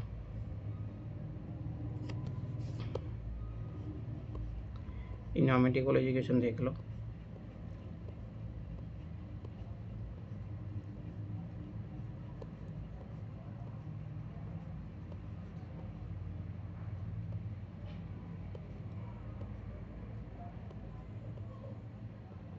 नहीं है कि इसमें ना, नहीं है शायद, इसमें है ही नहीं। तो एक मिनट देखो यहाँ पे क्वेश्चन,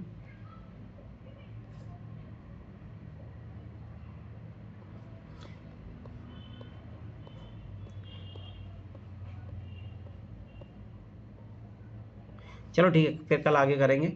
1996 से लेकर 2000 तक करेंगे। तो देखो क्वेश्चन बहुत इंपॉर्टेंट है, कुछ क्वेश्चन तो बहुत इंपॉर्टेंट है, जहाँ से पीछे अभी भी पूछ रहा है, ठीक है। वही हाल है जैसे ज्योग्राफी और उसका, सॉरी पॉलिटी और हिस्ट्री का था। हाँ रुको, अब मैं वो बता देता हूँ, 6ठी क्लास के कौन कौन से चैप्टर कल पढ़ लेना, अभी साथ के साथ पढ़ते रहो, ठीक है। तो अभी मैं बता देता हूँ 6ठी क्लास के जो पढ़नी है आपको, जो चैप्टर है जो मोस्ट इम्पोर्टेंट है, तो मैं साथ साथ बताते ही रहूँगा आप लोगों को।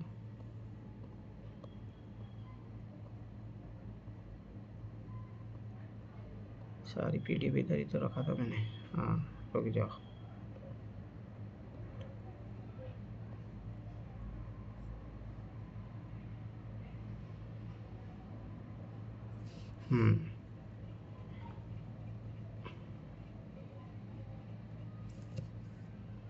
अब ये पढ़ते जाना, फिर बर्डन पड़ेगा फिर बाद में। साथ के साथ सर बताते जा रहे हो, वो चैप्टर भी इम्पोर्टेंट ही बता रहे हैं, मैं इधर से बता रहा हूँ, जब तक आप इधर से पढ़ते रहो, ठीक है। तो ये चीज़ याद रखना, कवर हो जाएगा।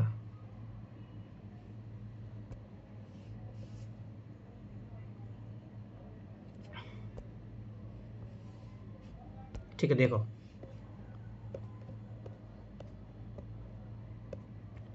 देखो पहला चैप्टर इज इम्पोर्टेंट है, पर याद रखना एक मैंने साइंस का चैप्टर भेजा है इसी के साथ आपको, वो ज़रूर मिला के पढ़ना। साइंस का 6ठी क्लास का चैप्टर है, वो भी मैंने भेजा है, इंपॉर्टेंट पीडीएफ में जाके देखो, वहाँ पे मैंने भेजा है। इन दोनों चैप्टर को पढ़ लेना, तो जो ये क्वेश्चन आता ना सदुर्गिरी, आपकी बार भी आया था, वो क्वेश्चन बाहर नहीं जाएगा उनसे। तो ये दोनों चैप्टर मिला के साथ में पढ़ लेना, तो याद रखना इंपॉर्टेंट चैप्टर है, ये पढ़ना है, ठीक है। उल्का पिंड, ये देखो अभी सारे क्वेश्चन जो हैं वो इधर से आए हैं। उसके बाद में ये कोई इम्पोर्टेंट नहीं है, पर फिर भी ठीक है पढ़ लेना, क्योंकि ना यूपीएससी नहीं है, ये तो इम्पोर्टेंट है भाई, नहीं ये वाला चैप्टर नहीं, आगे वाला चैप्टर कोई काम का नहीं, ये भी बहुत इंपॉर्टेंट है, वेरी वेरी इंपॉर्टेंट चैप्टर है। 21 जून वाला क्वेश्चन यहीं से आ रहा है, बार बार लगभग 3 बार पूछा जा चुका है, तो आपने देखा भी था उस क्वेश्चन के बारे में, ठीक है, तो पता होना चाहिए, ठीक है। इसके बाद में आओ इधर, पृथ्वी की गतियाँ, ये तो बहुत इंपॉर्टेंट है, ये तो पढ़ना ही है, मस्ट है, ये तो बहुत ज़रूरी है। ये वाला चैप्टर छोड़ देना, ये मत पढ़ना, कोई ज़रूरत नहीं है, ये बिल्कुल भी मत छूना। मैंने बोला भी था उस टाइम कि अब जब आगे करेंगे तब इस चैप्टर को मत पढ़ना। ये चैप्टर वेरी वेरी इंपॉर्टेंट है, पढ़ लेना इसको, ठीक है, इंपॉर्टेंट। और ये मैप, खास तौर से मैप, मैं फिर बता रहा हूँ, ये इस टाइप की इन्फॉर्मेशन हो गई, मैप हो गया, ये बहुत ज़रूरी है, बहुत ज़्यादा। यूपीएससी ने कितनी बार यहाँ क्वेश्चन पूछा इसके बारे में, लवण जल कहाँ पे जल, तो उसके बारे में यूपीएससी क्वेश्चन कितने बार पूछा है। ये वाला यूपीएससी ने कितनी बार क्वेश्चन पूछा है, तो ये तो इम्पोर्टेंट है, याद रखना। ये देखो जैवमंडल क्या होता है, कितनी बार यूपीएससी ने क्वेश्चन पूछा है, ठीक है। तो ये चीज़ याद रखना। पृथ्वी का स्थल रूप इज़ वेरी वेरी इंपॉर्टेंट। यहाँ से अच्छे से पढ़ते चलो। पर्वत जैसे आपके 2024 में क्वेश्चन आया था, सोचा ओनली 6ठी क्लास के एनसीईआरटी से 3 क्वेश्चन थे, सोचो इन्हीं जो चैप्टर से जिनसे मैं बता रहा हूँ। तो ये चीज़ याद रखना। तारे एवं सौर परिवार करके है ना वो जो चैप्टर साइंस का है, क्या है, क्या नाम बताया? तारे एवं सौर परिवार। हाँ हाँ, वही चैप्टर न्यू एनसीईआरटी में भी ऐड किया है उसको। न्यू एनसीईआरटी में वो वाला चैप्टर मैंने भेजा था, आखिरी वाला चैप्टर। सर कौन से ग्रुप में भेजा है सर? इम्पोर्टेंट पीडीएफ वाले ग्रुप में जाके देखो, सारे मैंने इम्पोर्टेंट चैप्टर भेज दिए थे। Sir Telegram? हाँ टेलीग्राम, ठीक है। ये भी इम्पोर्टेंट चैप्टर है, अच्छे से कर लेना, ठीक है। ये जब चैप्टर कर लेगा तो 11th क्लास का जो चैप्टर है उससे ज़्यादा इंपॉर्टेंट ये है, याद रख लेना। इसको अच्छे से कर लेना, ये मैप खास तौर से। देखो ये रही अब सतपुड़ा रेंज, अब देखो क्वेश्चन आया था, तो विंध्य रेंज ये रही, यहाँ से लेके यहाँ तक। सतपुड़ा रेंज यहाँ से लेके यहाँ तक। अभी देखो पूरी घाट, ये सब पता होना चाहिए, अच्छे तरीके से कर लेना इनको, ठीक है। तो ये चैप्टर है। तो 6ठी क्लास में ओनली आपको एक चैप्टर नहीं पढ़ना है और सारे चैप्टर पढ़ना है, ठीक है। तो वो चाहिए, उसको मत पढ़ना, ये भी वेरी वेरी इंपॉर्टेंट, ये सब इंपॉर्टेंट है।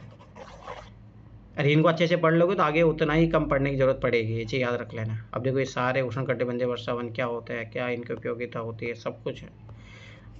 तो NCERT is very very important, ठीक है, ये चीज़ याद रखना। अब ये प्रवासी पक्षी कौन से हैं, इस टाइप के क्वेश्चन आगे पूछेगा, ठीक है। तो ये कर लेना। तो एक कितना 8 चैप्टर है, जिसमें से एक चैप्टर नहीं पढ़ना, तो 7 चैप्टर पढ़ने हैं, ज़्यादा टाइम नहीं लगेगा। मेरा मानना है कि अगर आप इनको पढ़ने बैठो तो 1 घंटे ज़्यादा टाइम नहीं लगेगा। अच्छे से पढ़ना, हाईलाइट कर लेना, अब हाईलाइट कर लेना, ये चीज़ याद रखना, ठीक है। तो फिर अब देखो ध्यान से ना, अब ये जब जो एक बार मेरे साथ जो पढ़ चुके हो, अब एक बार पढ़ लोगे तो ऐसे मैंने उस टाइम ही बताया था, ठीक है। तो ये चीज़ याद रखना। अब इनको जो है हाईलाइट कर लेना, बस उन्हीं को रिवाइज करना। जैसे मैं बताता हूँ कुछ कुछ चीज़ें, जैसे मैप है वो जरूर रिवाइज करना है, ठीक है। मैप हो गया। दूसरी बात, आपको इस टाइप का जो है थोड़ा बहुत इन्फॉर्मेशन आपको जहाँ पे भी मिले, थोड़ा काम की चीज़ मिले, उसको हाईलाइट कर लो, खत्म बात। फिर है ना, बार बार पढ़ने की जरूरत नहीं पड़ेगी आप लोगों को। फिर जो हाईलाइट पोर्शन है ना उसी को ही पढ़ना, क्योंकि एक साथ मेरे साथ पढ़ चुके हो। अब जो ये 7 चैप्टर है इंपॉर्टेंट, उनको पढ़ लो अच्छे तरीके से, हाईलाइट कर लेना, ठीक है। तो ये साथ के साथ पढ़ते चलो।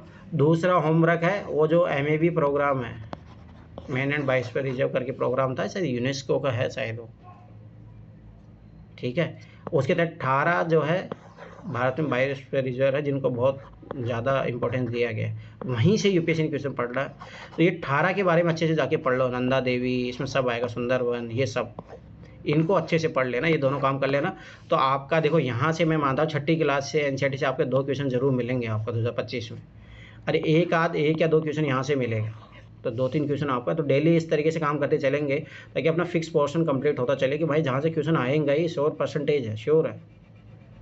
और मैं फिर बता रहा हूँ, ज्योग्राफी के लिए कुछ भी नहीं पढ़ना है, अदर सोर्स कोई ज़रूरत नहीं है। कुछ ज़रूरत पड़ेगा हल्का फुल्का तो वो मैं जैसे भेज ही रहा हूँ आप लोगों को, वो PDF जरूर देखा वही रट लेना, वो जो मैंने भेजी है।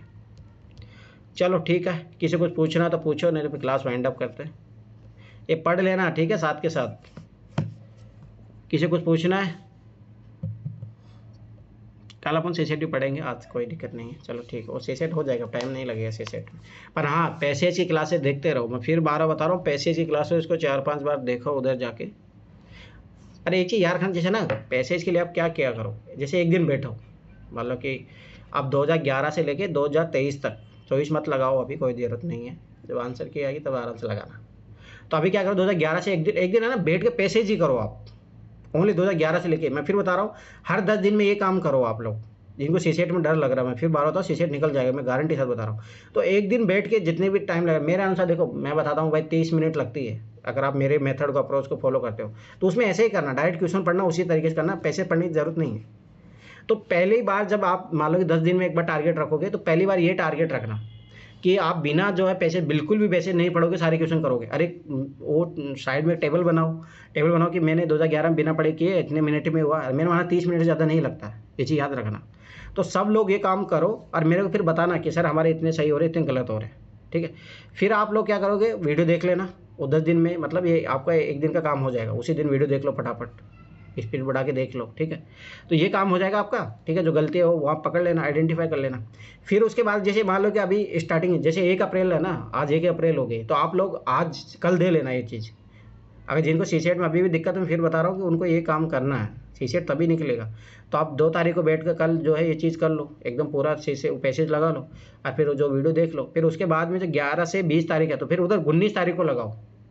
ऐसे करके आप लगाओगे ना इस पैटर्न में, तो उससे क्या होगा कि जो आपको ऐसा होता है कि हमें आंसर याद हो जाते हैं, वो भी नहीं होगा, क्योंकि आपको 20 दिन का लगभग बड़ा गैप बन जाएगा। जब गैप बन जाएगा तो वापस से उन क्वेश्चनों को फिर जब सेकंड राउंड में आप करोगे ना, तो सेकंड राउंड में ये करना कि थोड़ा बहुत हल्का फुल्का पैसे देखने का प्रयास करना, ठीक है। तो इस तरीके से करो। फिर जो 30 तारीख वाला जो आएगा तो उधर 25-26 तारीख को ऐसे कर लेना, या 29-30 तारीख को कर लेना, तो उधर ये काम करो, तो उधर ये 3 बार रिवाइज हो जाएगा। मैं गारंटी साथ बता रहा हूँ, पैसे जो 25 वाला सही करना सीख जाओगे। पर ये काम करना पड़ेगा, 3 बार क्लासेस देखनी पड़ेगी इस महीने में, 3 बार उनको सोल्व करना पड़ेगा साथ में, एक साथ बैठ के सोल्व करो, मतलब एक ही दिन बैठ के सोल्व करो। उससे ना माइंड चलता है कि आप कैच कर पाओगे, आपको बहुत सारी सिमिलरिटी मिलेगी किस तरीके से यूपीएससी गलत करता है। आप भी क्या करते हो, आप एक दिन लगाया फिर 10 दिन बाद में लगा रहे हो, वैसे काम नहीं चलेगा। अब हम फिर बता दें, वो सीसेट पैसेज ही है जो निकालेगा, ये चीज़ याद रख ले। रीजनिंग मैथ तो है ही, पर रीजनिंग मैथ के साथ में जितना पैसेज का आप जितना कॉन्फिडेंस लेके जाओगे ना, तो एग्जाम में उतना ही आपको बहुत हेल्प मिलने वाली। तो ये काम करो। सीसेट को जिनका भी दिक्कत हो रहा है, मैं फिर बता रहा हूँ, अप्रैल में ख़त्म कर लो सीसेट की जो, क्योंकि अपना मैथ रीजनिंग भी खत्म हो जाएगा इधर अप्रैल में, ठीक है।